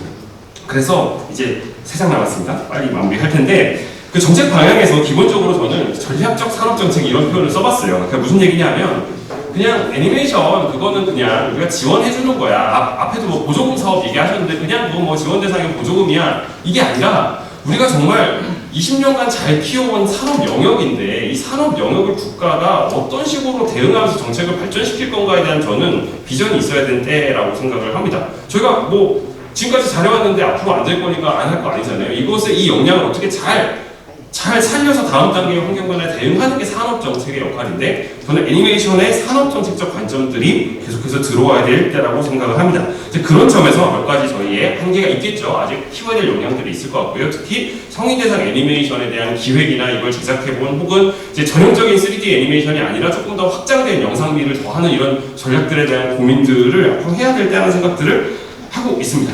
이제 그러려면 그런데 이제 지능 정책의 관점에서는 일단 정책 우선순위가 높아져야 됩니다. 제가 정책 연구를 하면서 제일 고민을 많이 하는 단어가 정책 우선순위예요. 애니메이션이 저희는 중요하다고 생각하지만 다른 사람들은 다른 게 더 중요하게 보일 수도 있잖아요. 그러면 그분들의 마음속에 애니메이션도 중요하구나 인식이 커가야 정책에서 우선순위가 커지고 예산이나 다양한 지원들을 고민할 수가 있습니다. 이제 그런 것들을 앞으로 계속해서 해나가야 되겠다는 생각들을 하고 있고요. 그리고 기존의 영상 산업에서 이제 지원 제도가 좀 그래도 K-콘텐츠 관련돼서 확장되어 가고 있는 것들을 저희가 좀 활용할 필요는 있다. 물론 저 세액공제 관련해서 이제 최근에 기재부가 굉장히 세액공제 비중을 굉장히 크게 넓히는 것을 발표를 했습니다. 물론 업계에서는 아니 우리가 수익이 나야 세금을 내는 세액공제를 받지 이런 얘기를 많이 하시는 걸로 알고 있습니다. 그럼에도 불구하고 더 좋은 사례들이 나오면서 글로벌로 성장하는 스튜디오가 나오면서 그분들이 세액공제 팍팍 받아가는 산업의 비전을 같이 공유하는 것도 저는 필요하다고 생각합니다. 그래서 저 세액공제 제도가 가지고 있는 여러 가지 한계들은 있고요. 그거는 계속해서 드라마 업계도 포함해서 계속 얘기하고 있는 부분입니다. 이제 그것들을 함께 힘을 모아서 특히 요번에 저 추가 공제율 관련해서 이제 기준들을 아직 세부적으로 논의하는 단계인데 그때 애니메이션 업계의 목소리도 저는 반드시 좀 목소리가 모여져야 될 필요는 있다고 생각을 하고 있습니다. 그리고 이제 OTT 환경에서의 어떤 전략적인 방향들을 고려한 지원 제도들도 앞으로 좀 많이 고민이 되어야 된다고 생각을 하는데요. 특히 제가 OTT 경쟁력이 콘텐츠에 있기 때문에 이 부분들을 채워주기 위한 제작 지원이나 모태펀드 관련된 투자 관련된 정책들이 많았는데 이 분야에서 애니메이션 관련된 특화된 비율들을 계속해서 좀 높여나가는 방식들이 필요하다는 생각들을 하고 있고요. 애니메이션 IP의 활용도 확장도 좀 중요하다고 생각합니다. 저희가 웹툰이 애니메이션화 되는 걸 말씀드렸지만 20년간 쌓여있는 우리 IP들 아직 더 확장시켜볼 기회들 더 많을 거라고 생각합니다. 잔망 루피가 시작이었다고 저는 생각하거든요. 앞으로 더 이어나갈 그 확장의 기회들도 저는 더 많이 있어야 된다고 생각을 하고요. 그러려면 사실 좋은 분들이 업계에 많이 들어오셔야 되고 이분들이 성장할 수 있는 좋은 인력 양성 체계도 있어야 됩니다. 관련된 사업들도 있어야 될 거라고 생각을 하고 있습니다. 네, 마지막 슬라이드인데요. 저도 나름 애니메이션 되게 좋아했던 사람으로서 그냥 제 머릿속에 기억에 남았던 애니메이션 물론 보시면서 서로 다른 감정이 업계에서는 있으실 거라 생각을 합니다. 저는 굳이 얘기할까 말까 하다가 저는 원더풀 데이즈를 굳이 가져왔어요. 이게 논란이 있었던 작품인 걸 알고 있는데 전 어린 마음에 저거 되게 기대 많이 했었던 사람이거든요. 그런데 저 때 꿨던 꿈들이 있잖아요. 근데 저 때는 좀 어려웠겠다라는 걸 저도 이제 나중에 이해를 했어요. 그런데 전혀 다른 경로로 애니메이션 성장의 경로가 열려서 K 애니메이션은 어떻게 보면 대도약의 시기를 맞이했다. 근데 지금 어떻게 보면 그 한 도약의 사이클이 마무리가 되고 다음 도약을 준비해야 되는 때가 아닌가라고 생각을 합니다. 그래서 K 애니메이션이 사실은 정말로 가장 민관이 협력해서 만들어낸 성공 사례였다는 점을 보면 앞으로도 이런 협력을 통해서 다음 단계의 도약을 좀 준비하는 일들이 있었으면 좋겠다 생각을 하고 오늘 저 이제 발제와 앞으로 있을 토론에서도 그런 논의 그 방향들이 많이 좀 이야기됐으면 좋겠습니다. 발제는 여기까지 진행을 하도록 하겠습니다. 경청해 주셔서 감사합니다.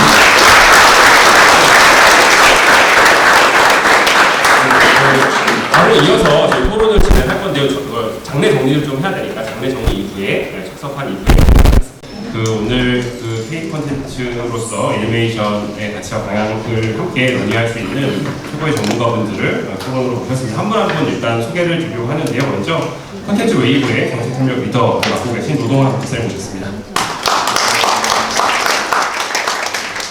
다음 스튜디오 베일의 콘텐츠 기획팀 팀장님이신 양창국 팀장 모셨습니다. 그다음 한국콘텐츠진흥원의 애니메이션 산업팀 팀장 맡고 계신 심희대 팀장님이십니다. 그리고 애니메이션 산업부 개정 추진위원장 맡고 계신 이용호 박사님입니다.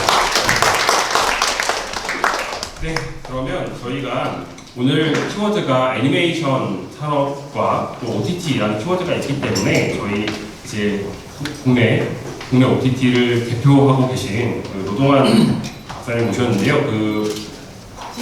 국내 OTT의 입장에서 이 애니메이션 산업을 바라보는 관점과 또 지금 저희가 논의하고 있는 애니메이션 진흥 방향에 대해서 국민들과 여러 가지 생각들이 있으셨을 것 같은데 노동환 박사님 말씀 먼저 듣겠습니다.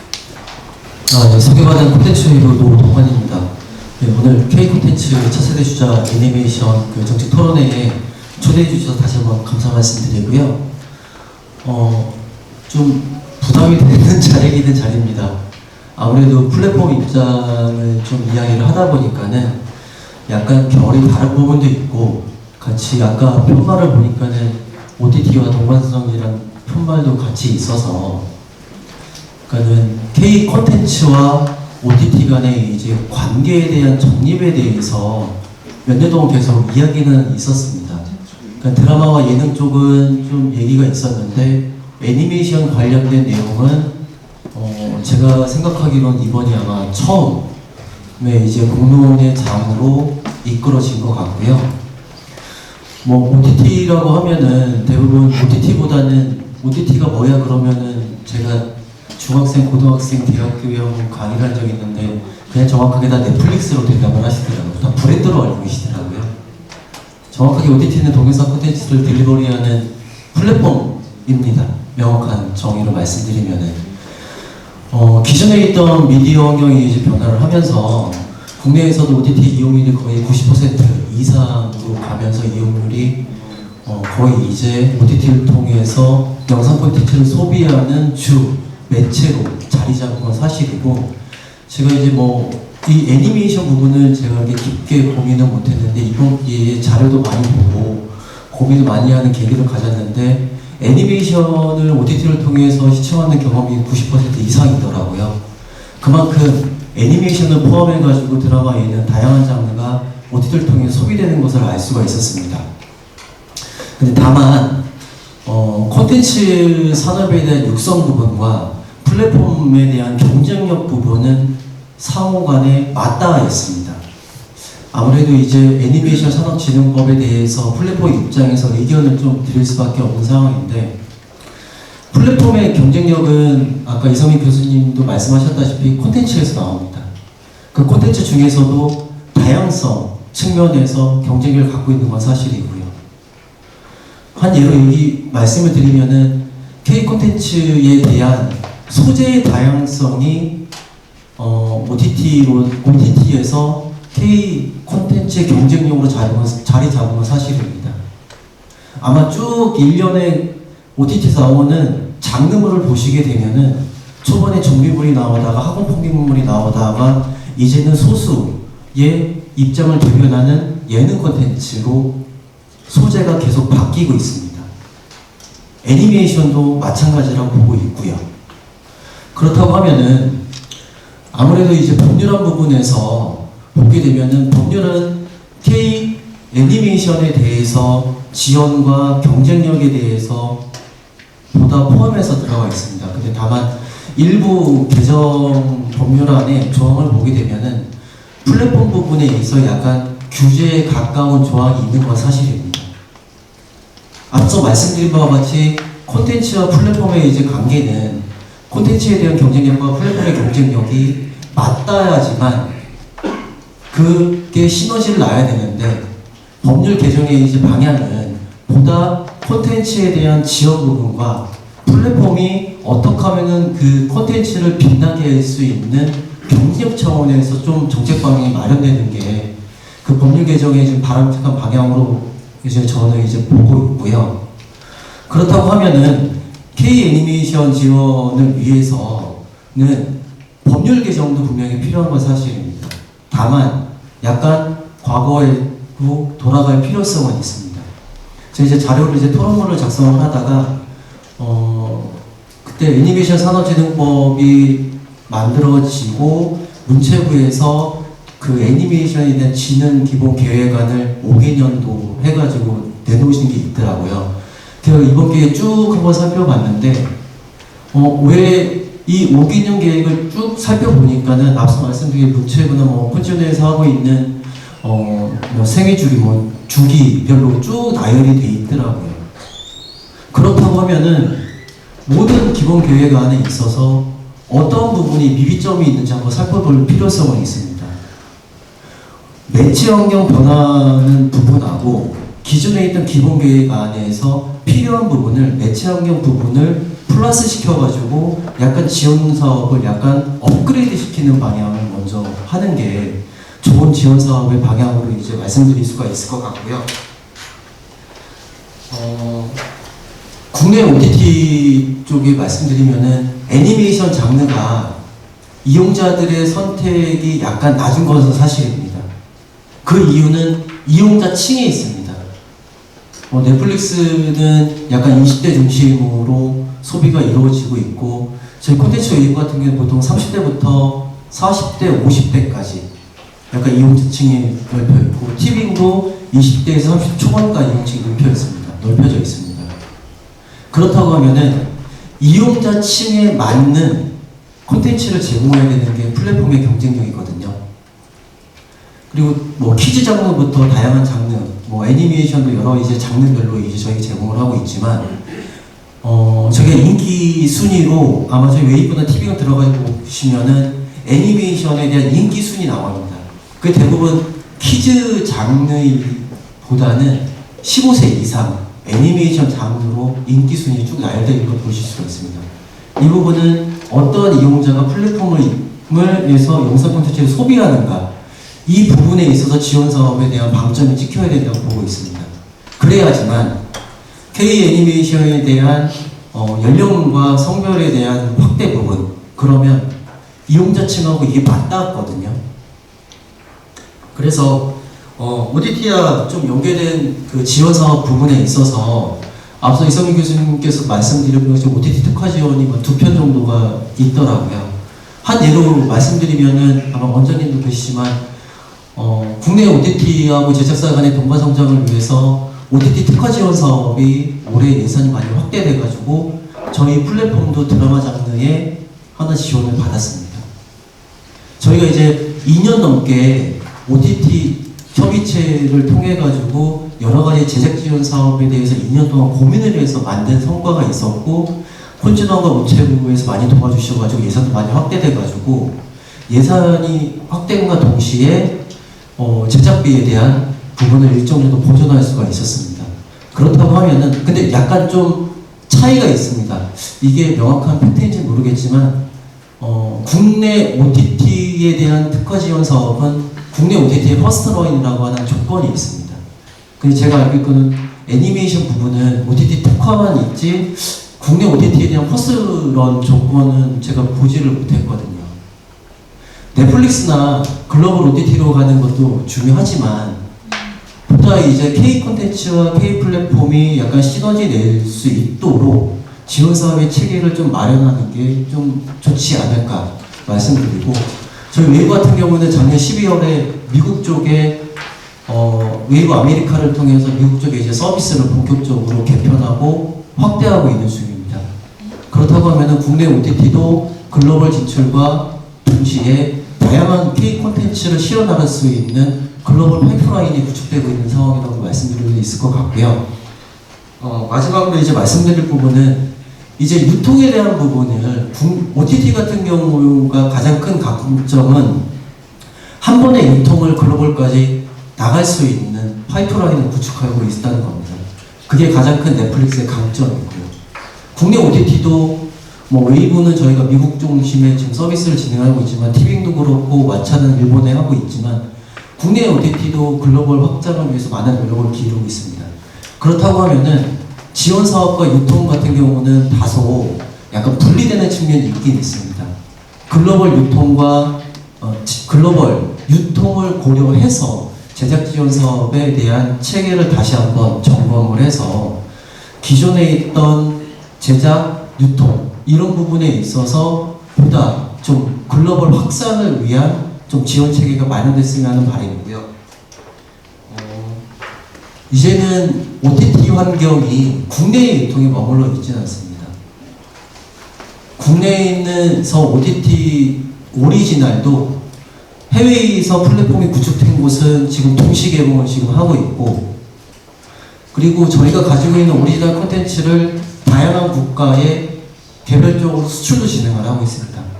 그렇기 때문에 급변하는 미디어 환경을 고려를 해서 애니메이션 지원 사업도 보다 경쟁력 있는 부분이 어떤 건지 한번 점검을 하고 지원 사업의 체계를 다시 한번 고민의 시점이라고 보고 있습니다. 다시 한번 이제 K 애니메이션 산업에 종사하시는 분들을 다시 한번 K OTT와 동반 성장을 위해서 고민하는 자리가 좀 많기를 희망하면서 이상 토론 마치도록 하겠습니다. 네, 감사합니다. 좀 조심스럽게 말씀을 많이 해주셨는데요. 사실 K-OTT도 최근에 성장에 대한 고민이 굉장히 많은 시점이어서 좀 더 조심스럽게 말씀을 해주셨는데, 오늘 말씀 주신 것처럼 이제 애니메이션과 K-OTT와 K-애니메이션이 어떻게 하면 함께 힘을 합쳐서 같이 성장할 수 있는 방안을 만들 수 있을지를 조금 더 좀 많이 만나서 말씀을 나눌 수 있으면 좋겠다는 생각이 듭니다.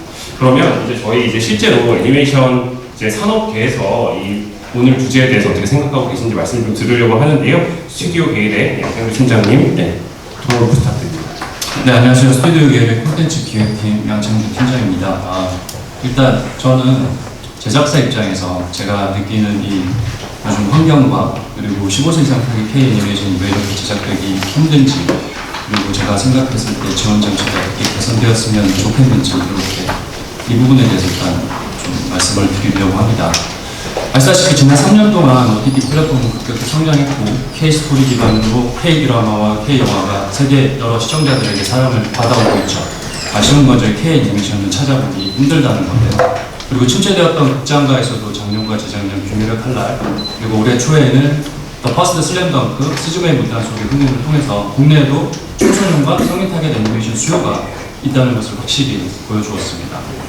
그런데 제가 투자를 받으려고 여기저기 돌아봐도 정말 15세 이상 K 애니메이션은 투자사와 배급사로부터 철저히 외면을 받고 있습니다.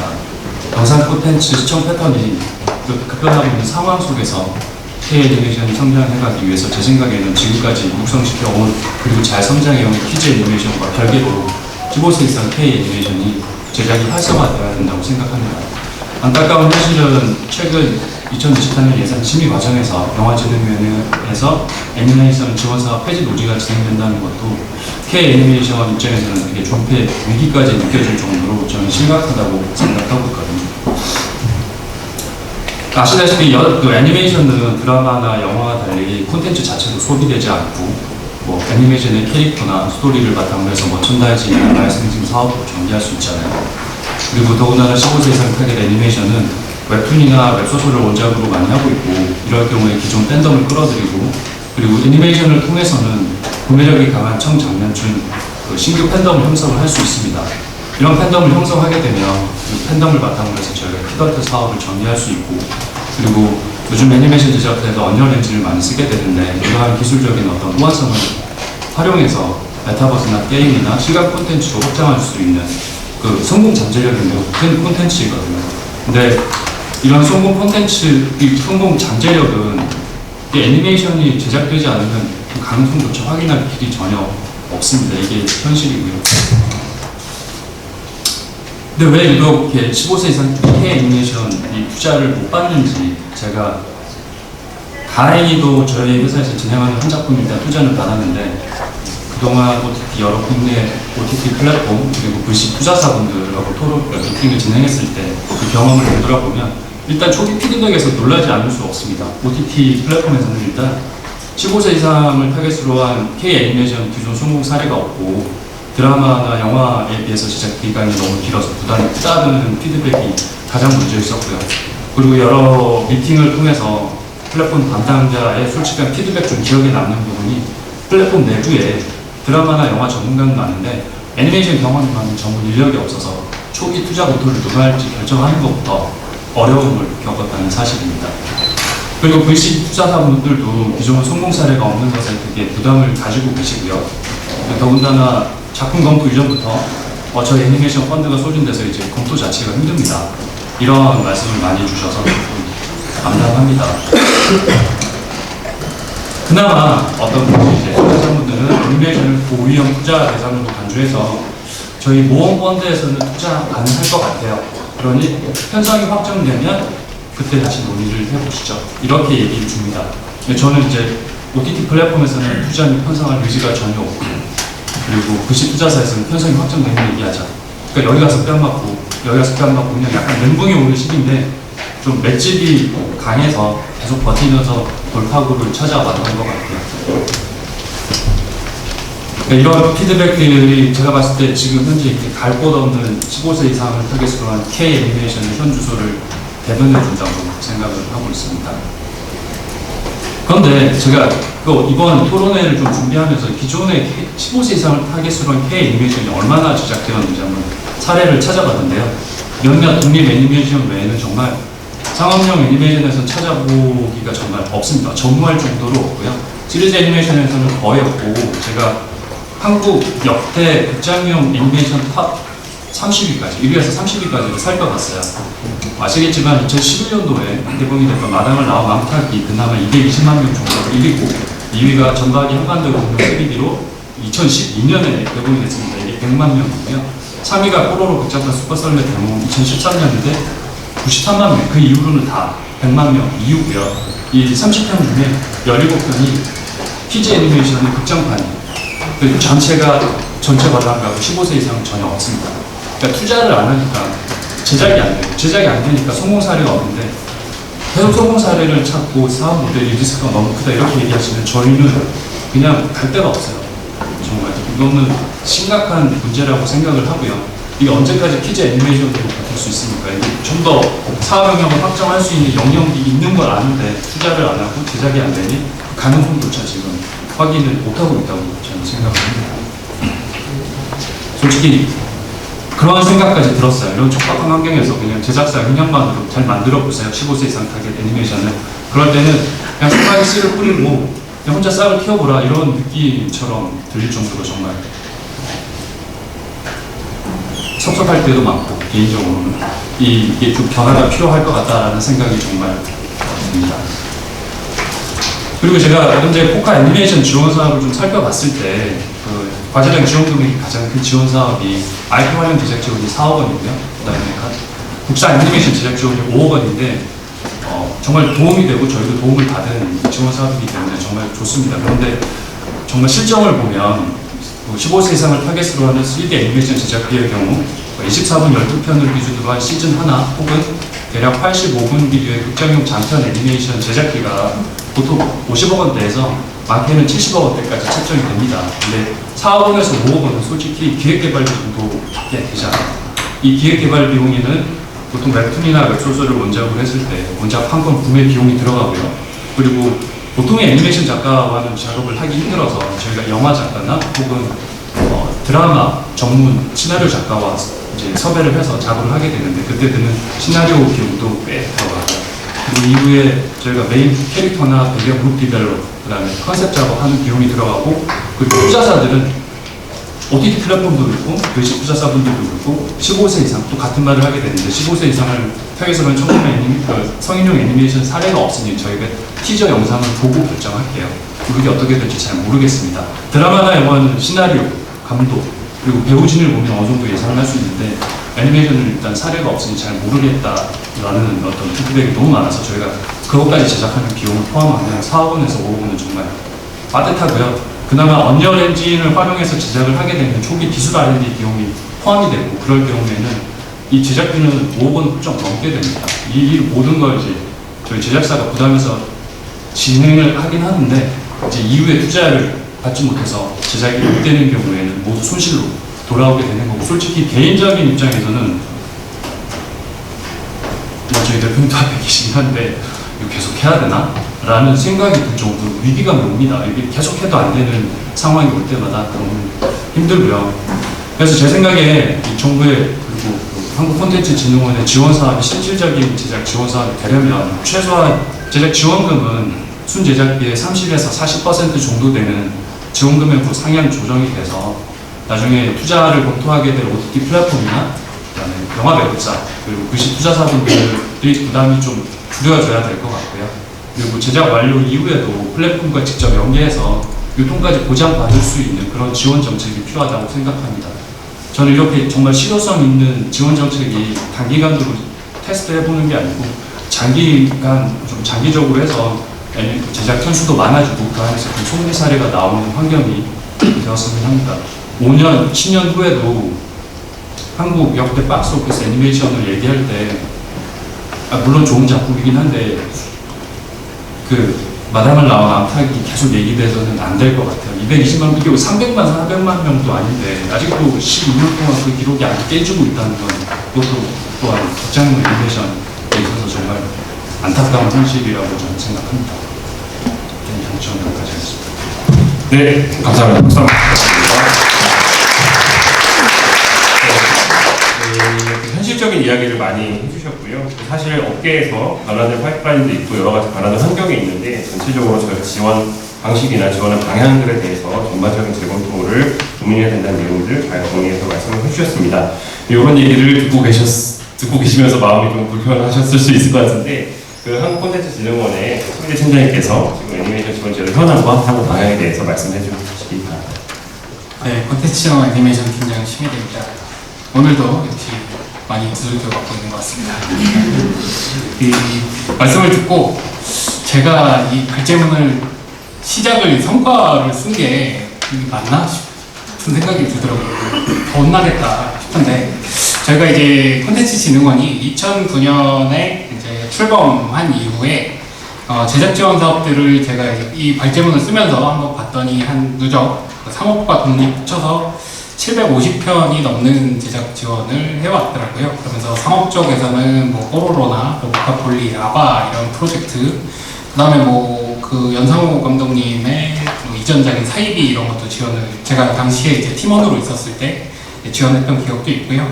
뭐 독립 같은 경우에는 뭐 어제 뉴스가 났습니다만 넷플릭스의 이제 독립 애니메이션 감독이신 한지원 감독님이 넷플릭스 오리지널 또 하신다고 하고 뭐 장영균 감독님, 한병화 감독님 뭐 이런 분들 저희가 함께 또 해주셨고요. 그리고 저희가 그 단순히 이제 그 제작 지원 일방향의 제작 지원이 아니라 그때그때 환경 변화에 따라서 이제 VR, AR이 대두가 되었을 때는 저희가 차세대 애니메이션 제작 지원이라는 거를 또 신설을 했었고, 그다음에 웹툰이나 웹소설들이 또 잘 그 진행이 됐을 때는 그런 우수원작 IP를 활용한 그 IP 활용 애니메이션 제작 지원을 2022년도에도 신설해서 지금 계속 이어지고 있습니다.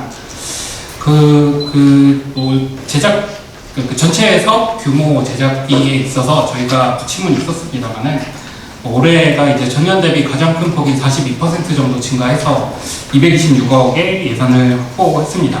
그리고 기존에 이제 제작 지원 중심이었다면 그걸 좀 기획과 제작과 유통에 이르는 단계로 좀 하면서 그런 그 제작 프로세스에 맞춘 그 지원이 이루어질 수 있도록 사업 구조를 다시 한번 개비를 하고 있습니다. 그 올해 이제 가장 큰 변경점이라고 하면 사실 기획 단계인데요. 저희가 기존에 이제 바이블 제작 지원, 바이블 지원이었던 그 부트캠프 약 7억 원 상당을 기획 쪽에 있어서 한 30억 쪽으로 30억 규모로 늘렸습니다. 그러면서 이제 우수한 기획개발 공모를 통해서 이제 기획개발을 우수 기획개발작들을 선정하고, 그다음에 그런 기획개발이 완성될 수 있도록 부트캠프를 하고요. 그다음에 우수도 부트캠프 지원작들이 파일럿 애니메이션으로 제작될 수 있도록 지원하고, 그다음에 이런 것들이 이제 투자나 공동 제작이 될 수 있도록 피칭 쇼케이스를 하는 그런 1년의 기획 개발 단계의 프로젝트들을 또 30억 규모로 확대를 했습니다. 이제 올해 이제 첫 사업들인데요. 10월에 이제 저희가 북미의 캐나다 스튜디오에 직접 이제 부트캠프 기업들 모시고 그냥 문 두들기고 지금 가서 이런 프로젝트들 하고 있으니 투자나 혹은 공동 제작해 주십시오. 이제 시범적으로 해보고 있는데요. 여기 10월이니까 요거 결과가 좋으면 내년에는 더 확대할 수 있도록 이렇게 좀 생각하고 있습니다. 계속해서 나오던 얘기인데 이제 슬램덩크나 스즈메 문단속 같은, 그다음에 엘리멘탈 다 500만 관객을 넘겼고, 저는 이제 덕업일치라고 할까요? 저는 만화 애니메이션을 좋아해서 이 회사를 들어왔고, 그래서 이제 첫 팀도 애니메이션 제작 지원을 했었던 거고, 그때 이제 뭐 장영훈 감독님이나 이런 분들도 만났었고요. 13년 지나서 이제 애니메이션 팀장으로 오게 됐는데, 이제 일본 애니메이션들 이렇게 잘 나가는 거 보니까 좀 배가 아프더라고요. 저도 항상 이 청장년층 12세, 15세 이상의 애니메이션이 우리나라에도 반드시 필요하다라는 생각을 갖고 있었고, 그거를 빌미로 이제 올해 내년도 신규 사업에 청장년층 애니메이션 제작 지원이라는 거를 사실 처음에는 100억 원이 넘는 규모로 제가 이제 신청을 했었습니다만, 그거는 이제 9월에 기재부 심의가 다 끝나고 이제 국회까지 통과돼야 알겠지만, 그래도 어느 정도 사이저블하게 지금 반영이 되어 가고 있습니다. 그래서 이런 청장년층에 대한 정부 주도의 지원 사업이 내년에는 그래도 적지 않은 폭, 어떻게 보자면 좀 더 큰 폭으로, 지금까지 아까 양창주 팀장님 말씀 주셨던 4억, 5억 원 수준이 아닌 조금 더 큰 수준까지도 가능하지 않을까 싶은 규모로 일단 준비하고 있습니다. 그래서 어쨌거나 뭐 청장년층이나 OTT 외에도 저희가 지금 뭐 거대한 플랫폼사와도 협업 논의를 지금 계속해서 하고 있고요. 이런 것들 통해서 좀 우리나라 애니메이션이 이제 기존 영유아 시장 외에도 더 청장년층, 그리고 그걸 통해서 글로벌 시장에서 더 주목받을 수 있도록 그런 지원 사업들 전개해 나가도록 노력하겠습니다. 감사합니다. 그 정책 영역에서 얼마나 또 많은 노력들을 하고 계신지 들을 수 있는 기회였고요. 또 결국은 저희가 오늘 이런 행사 같은 자리를 통해서 저희의 의지도 그렇지만 또 이 예산이나 이런 사업을 준비하시는 다른 이해관계자들이 좀 이 애니메이션 현실과 산업의 방향에 대해서 좀 많은 이해를 하셔야 또 이런 노력들이 성과로 이어질 수 있을 거라 생각들이 듭니다. 그런 점에서 이제 그러한 제도 변화와 관련된 노력을 하고 계신 이용호 위원장님 마지막 토론 부탁드리도록 하겠습니다. 네, 안녕하세요. 저는 미디어 환경 변화에 따라서 지금 산업계가 이 정책제도 개선을 위해서 어떤 노력을 하고 있는지에 대해서 여러분들과 이야기를 나누는 시간들을 가지려 하고 있습니다. 저는 한국 애니메이션 제작자협회에서 애니메이션 산업법 개정 추진위원장을 맡고 있는 이용호입니다. 먼저 우리나라 애니메이션 산업의 정책이 어떻게 체계화됐는지 잠시 이야기를 나누겠습니다. 우리나라 애니메이션 산업은 1970년대부터 90년대까지 그 해외 OEM을 중심으로 해서 발전을 해왔죠. 그러다가 2000년대 들어서 이제 OEM 물량들이 줄어들면서 이를 타개하기 위해서 IP를 보유한 창작 애니메이션 산업으로 전환하게 됩니다. 그 가운데서 우리나라 애니메이션 산업을 발전시키기 위해서 애니메이션 산업에 대한 지원 제도의 중요한 법적 근거를 마련하고자 힘을 쓰게 되었습니다. 그 결과 첫 번째로 나온 것이 애니메이션 총량제입니다. 국내에서 제작된 애니메이션을 일정한 비율 이상 신규로 편성해야 된다는 방송법 조항이 있고요. 이 조항은 국내 애니메이션의 환경을 창작으로 바꿨고, 우리 애니메이션 산업이 기획 전략 중심으로 체질을 개선하는 데 큰 역할을 하게 되었습니다. 그 다음에 우리 애니메이션인들은 그 애니메이션 산업 진흥에 대한 법적 근거 마련이 필요하게 되었습니다. 그래서 애니메이션 산업계와 학계가 힘을 모아서 약 10년 동안 노력을 했고요. 그 결과 2019년에 결실을 맺어 애니메이션 산업 진흥법이라는 근거법이 마련하게 되었습니다. 그 애니메이션 산업 진흥에 관한 법률, 즉 애니메이션 그 산업법을 여러분들이 읽어보셨는지 모르겠지만 이 애니메이션 산업법에서는 국가가 애니메이션 산업 발전의 기반을 조성하고 경쟁력을 강화시켜야 한다는 당위적 의무를 담고 있습니다. 그 애니메이션 산업 진흥 기본계획의 수립과 시행, 그다음에 애니메이션 산업의 활성화 지원, 전문 인력 양성 등을 규정하고 있습니다. 또한 이런 애니메이션 산업법을 근거로 해서 2020년에 준정부 자문기구로서 애니메이션 진흥위원회가 출범하였습니다. 강문주 위원장님을 비롯해서 16명의 위원들이 이 주무부처인 문화체육관광부와 주요 정책들을 협의하고 있습니다.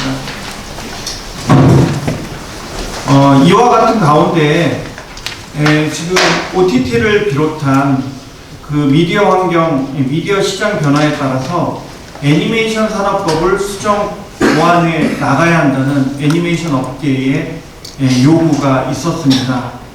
그래서 2021년에 오늘 이 토론회를 주최하신 문화체육관광위원회 김승수 위원님께서 애니메이션 산업법 일부 개정 법률안, 즉 K애니메이션 성장법을 대표 발의하셨습니다. 그 개정안에는 그 기획 단계 역량 강화, 체계적 제작 지원, 연관 사업 기반 구성, 지역 생태계 활성화 방안, 지식 재산 활용, 금융 지원, 재정 지원 등의 내용이 담겨 있습니다. 특히나 OTT 플랫폼이 영향력을 날로 확대하고 있어서 온라인 동영상 서비스 사업자의 국내 애니메이션 제작 지원 및 소비 활성화를 위한 지원 방안을 명시하고 있습니다. EU 등 여러 국가에서 유사한 기준의 제도들을 지금 법률안들을 제정하고 있는데요. 이 같은 세계 추세에 맞춰서 김승수 위원님은 관계부처 그리고 이 애니메이션 업계랑 의논하면서 이 법안을 만들었고요. 지금 법률안이 상정되어 있습니다. 지금 현재 개정 법률안은 오늘도 국회 상임위가 열린다고 하는데요. 국회 상임위에 상정되어 지금 심사 중에 있습니다. 아마도 여기 계신 여러분들의 어떤 소망과 의지가 국회에 전달되어 이번 회기에 꼭 통과될 수 있기를 바라고 있습니다. 애니메이션 관련된 6개 협단체와 또 애니메이션 제작자협회는 그동안 OTT로 재편되는 미디어 환경에서 그 애니메이션 산업법을 포함한 여러 가지 정책 제도들을 보완, 발전시켜 나가기 위해서 계속 노력하고 있습니다. 그 가운데서 저를 비롯해서 그 애니메이션 제작자협회의 병건철 부회장님, 그다음에 예술인협회의 최성 부회장님이 실무적으로 역할들을 해주고 계시고요. 강문주 애니메이션 진흥위원회 위원장님과 애니메이션 제작자협회 신창환 회장님께서 산업계를 대표해서 추진위원회를 지원하고 계십니다. 이번 토론회는 실무적으로 추진위원회에서 준비를 했는데요. 이 토론회를 준비하면서 여러 애니메이션인들의 격려와 응원을 받았습니다. 저희 추진위원회는 이 애니메이션 현장에 있는 여러분들의 요구와 이런 것들이 잘 정책에 반영될 수 있도록 노력하겠습니다. 그리고 오늘 우리가 함께 이야기한 대로 우리 K애니메이션이 OTT 시장에서 글로벌 경쟁력을 가질 수 있는 기회이자니 이 토론회를 통해서 하나 단서를 잡을 수 있는 시간이 되기를 바랍니다. 마지막으로 부탁드리고 싶은 말씀은 여기 계신 여러 애니인들께서 계속 관심과 응원과 지지를 해주시면 우리가 애니메이션을 더 좋은 환경에서 만들 수 있는 분명히 그런 시기가 올 것이라고 생각합니다. 네, 이상입니다. 네, 이렇게 해서 저희 그 토론 맡아주신 분들의 토론을 마무리를 했는데요. 저희 또 현장에 많이 애니메이션 분들이 많이 와 계신데 저희 플로어에서 한 2분 정도 좀 의견을 듣는 시간을 가지려고 합니다. 혹시 저희 오늘 전체적인 발제와 토론 문제와 관련해서 한 말씀 해주실 분 있으시면 손을 들어서 표시해 주시면. 네. 마이크를 좀 가져가 주시면. 네. 먼저. 네. 일단 먼저 말씀해 주시고, 자기소개 간략하게 해주시고요. 말씀 드리겠습니다.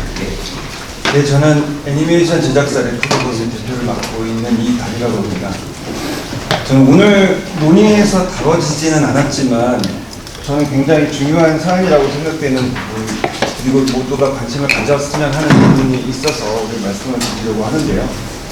저희가 그동안 애니메이션의 시청자 연령층을 상향시키기 위해서 여러 도전을 해오면서 겪었던 아픔에 대해서 먼저 말씀을 드려야 할 것 같아요.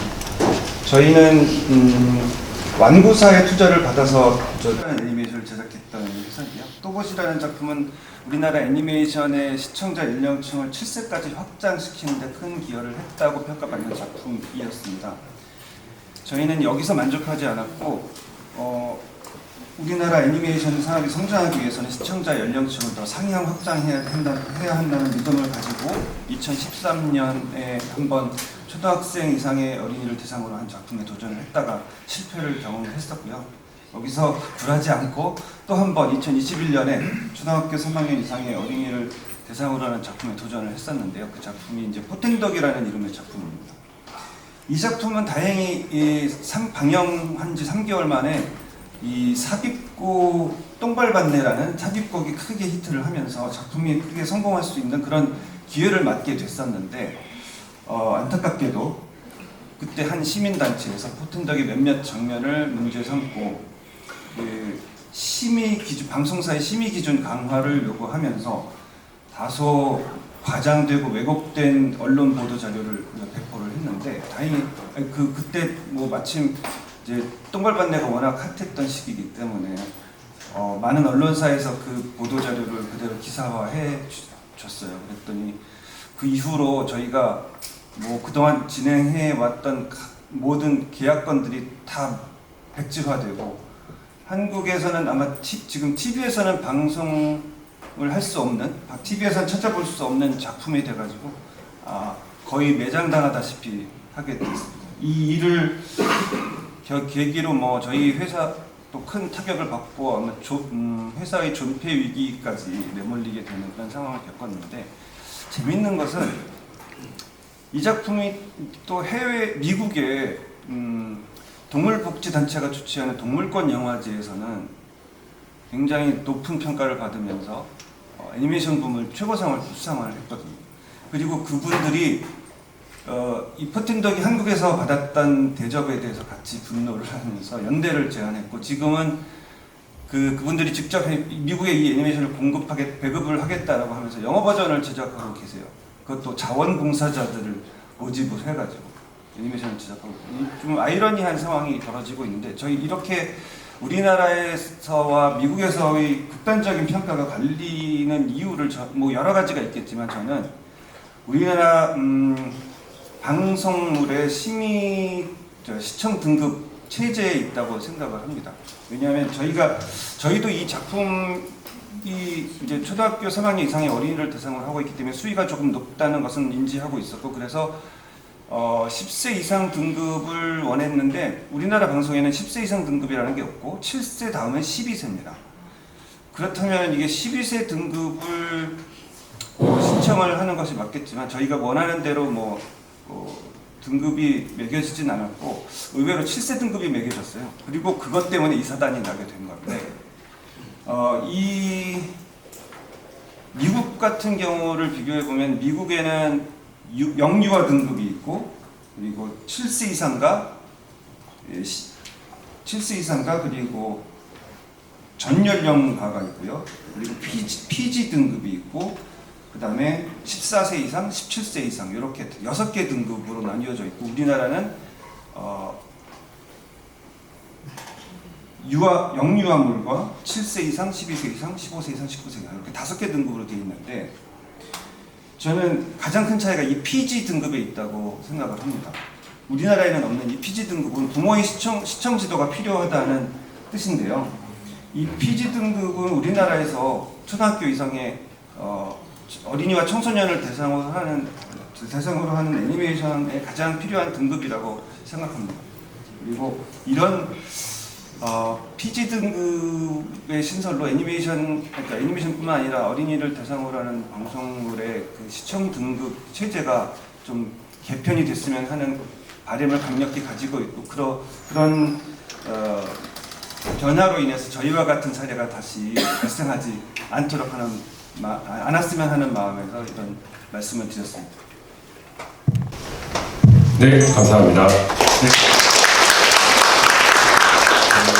그 등급 관련해서는 그 OTT 자체 등급 분류 같은 제도들도 지금 도입이 되면서 사실 전체적으로 우리가 어떻게 하면 그 등급에 맞는 등급 그 시청 지도를 하면서 보는 문화를 만들 건가에 대한 고민도 전체적으로 좀 간단하게 잘 해주시고 말씀 부탁드리겠습니다. 네, 안녕하세요. 저는 애니메이션 감독 한경아라고 합니다. 아까 뭐 여러 가지 좋은 의견들 많이 들었고요. 그리고 애니메이션이 영화 산업의 큰 흐름이라는 데는 뭐 또 다른 의견이 없는 걸로 알게 됐습니다. 아까 양창규 팀장님께서 말씀하셨던 것처럼 최근에 이 흐름에 역행하는 결정이 그 최근 문체부 상사부에서 내려진 걸로 알고 있는데, 바로 앞에 계셔가지고 세게 얘기하려고 했는데 그 애니메이션 제작 지원에 일어나가 그 행정 편의적인 결정이라는 것에 대해서 저희 업계에서는 많은 이견이 없어요. 다들 그렇게 생각하고 있고, 제작 지원, 어떤 첨단물의 제작 지원은요 다양할수록 좋은 겁니다. 예를 들어서 애니메이션이라는 게 뭐 큰 자본에서 만들어질 수도 있겠지만 여러 가지 다양한 어떤 그 시나리오와 아이디어로 인해서 독립적인 또 많이 제작되어 왔고, 또 그로 인해서 킬러 콘텐츠가 탄생할 수도 있는 문제거든요. 그리고 현재 그런 그 중소기업이 혹은 작은 창작 집단에서 그런 제작을 진행하고 있는데, 내년에 당장 그 제작 지원이 없어짐으로 해서 좀 망연자실하고 있는 상태예요. 심지어는 얼마 전 6월 15일 날 문체부에서 이례적으로 보도자료를 냈습니다. 이게 행정편의적이라는 저희들의 생각은 그런데, 이게, 그러니까 영화진흥위원회하고 콘텐츠진흥원 그 기관에서 애니메이션을 지원하는 건 행정력에 남기고, 심지어는 창작 집단에서는 이 부분에 되게 혼선을 겪고 있고 번거로워하고 있다. 이게 누구의 의견인지 모르겠어요. 저희는 전혀 번거롭지 않거든요. 여러 기관에서 애니메이션을 지원하는 것에 대해서 저희는 매우 찬성하고, 많으면 많을수록 좋은 겁니다.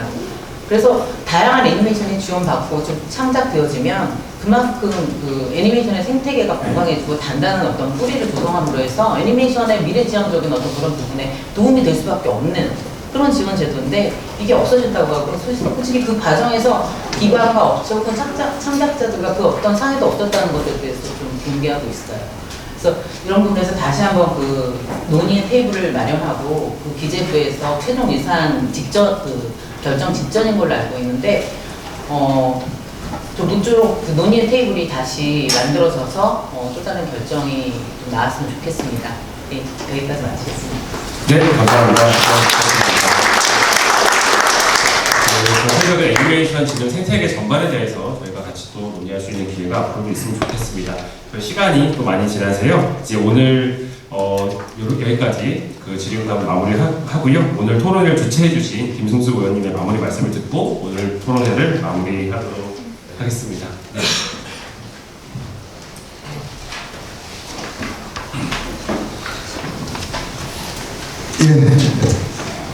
마지막까지 이렇게 잘 지켜주신 여러분께 먼저 감사의 말씀을 드립니다. 제가 또 죄송스럽다는 말씀 드리는 거는, 제가 이렇게 주최한 이 토론회 통상적으로 제가 처음 끝까지 자리를 같이 함께 하는데, 지금 마침 10시부터 오늘 우리 법안 심사 소위가 있어서 그 중간에도 빠져나오지 못했던 부분을 제가 봤을 때 이게 의결 적조수 자체가 안 돼가지고 그래서 그냥 겨우 이렇게 빨리 이렇게 마무리하고 이렇게 왔습니다. 같이 자리를 그렇게 하지 못해서 죄송하다는 말씀을 드리고 오늘 여러 가지 애니메이션의 그런 현황 또 문제점 발전 방안에 대해서 심도 있는 발제와 토론이 있었던 것으로 이렇게 알고 있습니다. 여러 가지 지금 마지막까지 걱정하시는 그런 분 충분히 잘 알고 있고요. 그래서 앞서 제가 인사 말씀 드렸던 것처럼 우리가 사실은 그 한국의 애니메이션의 가축은 사실 거의 다 가치다고 보면은 이 부분을 어떤 식으로 더 이제 세계적인 상품으로 유통을 시킬 것이냐, 마케팅을 할 것인가. 또 그 과정에서 최근에는 사실은 극장에서 상영도 중요하지만 OTT의 그 영향력이 할수록 이거는 압도적으로 가고 있기 때문에 이 부분에서 우리 애니메이션, 한국 애니메이션이 OTT 환경 속에서 어떻게 또 살아남고 또 발전할 것인가. 이게 앞으로 굉장히 큰 저희의 숙제면서 우리가 좀 정부에서 관심을 가져야 될 부분을 그렇게 이해를 좀 하고 있습니다. 최근에 이게 언론에 보시겠습니다만 저희가 작년부터 이제 만화 웹툰하고 계속 이렇게 그 논의를 이어오면서 첫째로 이제 주목했던 부분이 그런 부분 우리가 이제 우리 창작물의 K 콘텐츠의 불법 복제 유통에 대해서 예방과 사후 구제 부분을 어떻게 할 것인가 저작권 보호의 한 측면이고 두 번째는 이제 IP에 있어가지고 1차 저작권이 2, 3차 이렇게 저작권을 옮겨가면서 원저작자들이 굉장히 좀 본의 아니게 소외되거나 불이익을 받는 부분을 어떻게 보호할 것인가 이런 부분에 오늘 좀 배웠습니다. 1차적인 불법 복지 유통에 대한 그 부분에 대해서는 대통령 지시사항으로 이제 전 부처에 이제 그 대책을 마련하라고 이야기가 지금 있었고 얼마 전에 저희가 이제 당력회의를 거쳐서 정부 대책으로 정부 대책으로 발표가 됐었습니다. 그리고 지금 현재 그 여러 가지 이제 1차 저작권 문제 이 부분도 계속 좀 논의를 하고 있고요. 그리고 특히 또 이제 애니메이션 웹툰과 관련해서 굉장히 또 이제 기술적인 문제에 있어서 굉장히 걱정하시는 분들이 역시 이것도 저작권하고 관계되는 부분이 그 AI라든지 또 챗GPT라든지 여러 가지 디지털 기술이 이렇게 발전하면서 그 부분에 있어가지고 실제 작품을 만드는 과정에서 일정 부분 디지털 기술이 들어올 수밖에 없는데 어디까지를 고유 저작권으로 볼 것이냐 말 것이냐 이것들로 굉장히 또 관심이 많이 있는 걸로 알고 있습니다. 그리고 실제 또 보면은 디지털 기술이 지금 디지털 기술로 대체되는 부분을 맡고 있던 이쪽에 종사하고 계시던 분들이 지금 일자리가 어떻게 되는지 거기에 대한 불안감이 많이 있기 때문에 그 부분에 대해서도 지금 저희가 지금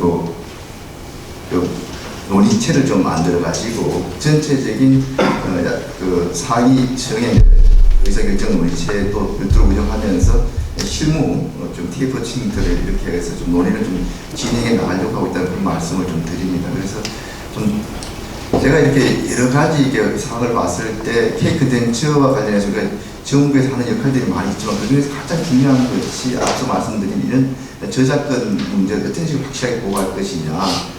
그게 굉장히 이제 개인은 뭐 말할 것도 없고 웬만한 제작사 입장에서 보면 굉장히 그 저작권을 제대로 지키기가 어렵기 때문에 거기에 어려운 부분을 이게 진짜 이게 정부에서 지원해 주는 부분이 가장 우선돼야 되겠다 해서 그런 쪽에 많이 좀 노력을 기울여갈 생각이고요. 마찬가지로 그게 결국은 넷플릭스를 기초로 OTT와의 관계에 있어서 앞으로는 할수록 어떻게 보면은 지금까지는 오히려 이제 애니메이션뿐만 아니고 드라마나 영화 쪽만 하더라도 기존의 극장의 기본이 어려웠던 제작자 어려운 것들이 그런 OTT의 그런 자금력을 가지고 가까스로 만들어서 대박을 터뜨리는 경우는 있었었는데 지금 할수록 이제는 오히려 그거 자체가 그런 OTT의 그 독점적 그 지위를 더 강화를 시켜가지고 거기에 끌려다니게 만드는 그러다 보면 결국은 우리 K 콘텐츠의 생태계 자체가 한 방에 무너질지도 모르는 그런 굉장히 걱정들을 하고 있기 때문에 그 부분에 대해서도 OTT와의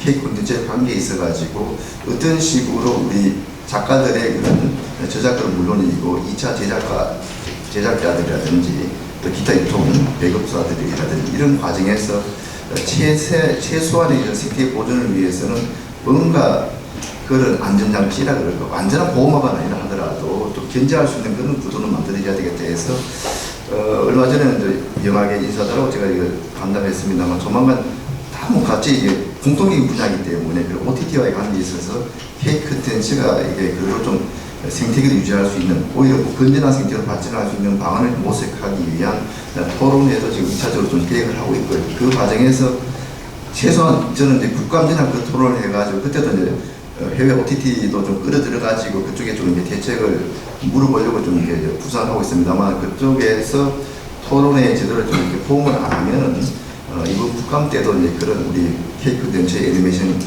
계를 비롯해서 컨텐츠의 우려나 이런 것들을 좀 이렇게 국감장을 통해서 이렇게 좀 물어보고 또 대책을 좀 이렇게 촉구하는 그런 쪽으로 지금 생각을 좀 하고 있다는 말씀을 드립니다. 마지막으로 그 예산 문제와 관련해서 여러 가지 이제 걱정들 하고 계시는 걸 저도 알고 있고 어제도 용산에서 이제 우리 비서관실 그 관계자들하고 이야기를 좀 해고 다 알고 있습니다. 그래서 어쨌든 앞서 1차관하고도 이야기했습니다만은 기존의 이제 본전의 지원이나 또 임진의 지원을 통해 가지고 그런 지원을 받은 작품들이 앞서 말씀드렸던 안식은 애니메이션 국제영화제에서 수상을 받는 그런 실질적으로 이게 성과들이 나오고 있기 때문에 그런 성과가 나오고 있는 그 중요한 지원, 중요한 그런 분야에 대한 지원 항목은 없어지지 않도록 그 부분에 대해서 최선을 다하겠다는 말씀을 좀 드리고 하여튼 그 이전에 그 논의 이전에 사실은 김재련이나 영진이나 또 문집에서 저희 의원실하고 적극적인 좀 논의가 좀 사실 없었습니다. 그 부분에 대해서 굉장히 아쉽게 생각을 하고 그 부분에 대해서 있었으면 좀 더 선제적으로 좀 대응을 했었겠냐 하는 아쉬움이 있고요. 그리고 마지막으로 하나 말씀드리고자 하는 부분은 이런 국가고 보조 사업들 민간 부분에 대한 이 부분은 우리 그 애니메이션 그 지원 파트뿐만 아니고 전체적으로 지금 이렇게 좀 제로 베이스에서 점검을 하고 있고 그래서 기존의 정부안으로 기재부에 제출됐던 것들도 추가적으로 한 20%씩 다 이게 삭감을 하거나 삭제된 상태에서 지금 검토해서 기재부에서 논의가 진행되고 있다는 말씀을 드리고 그 이후에 그렇기 때문에 아마 이번 국회에서도 여야 간에 전체적으로 하다 보니까 실제 필요한 것들이 이게 어떻게 보면 같이 휩쓸려가지고 이게 삭감되거나 뭐 없어지거나 그런 부분들도 분명히 나올 수가 있기 때문에 그런 것들이 있으면은 특히 이제 우리 K 컨텐츠 분야와 관련해서는 문체위 예산 심의 과정에서 또 예결 심의 과정에서 충분히 의견을 들어서 좀 반영될 수 있도록 노력하겠다는 그런 말씀을 좀 드립니다. 오늘 좀 긴 시간 잘 함께 해주셔서 감사를 드리고 저도 굉장히 좀 애니메이션을 좋아하는 한 사람으로서 우리 애니메이션 산업이 이제 K 애니메이션이 이제 디즈니 만화나 일본 만화를 넘어서는 그런 날이 빨리 오기를 기대를 합니다. 고맙습니다.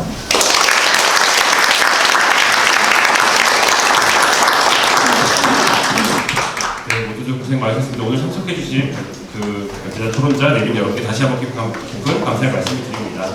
그리고 아울러 오늘 토론회 준비에 힘써주신 시창원 회장님을 비롯한 관계자 여러분께도 감사의 말씀을 대신 전해드립니다. 그럼 이것으로 오늘 토론회를 모두 마치겠습니다. 모두 수고하셨습니다. 감사합니다.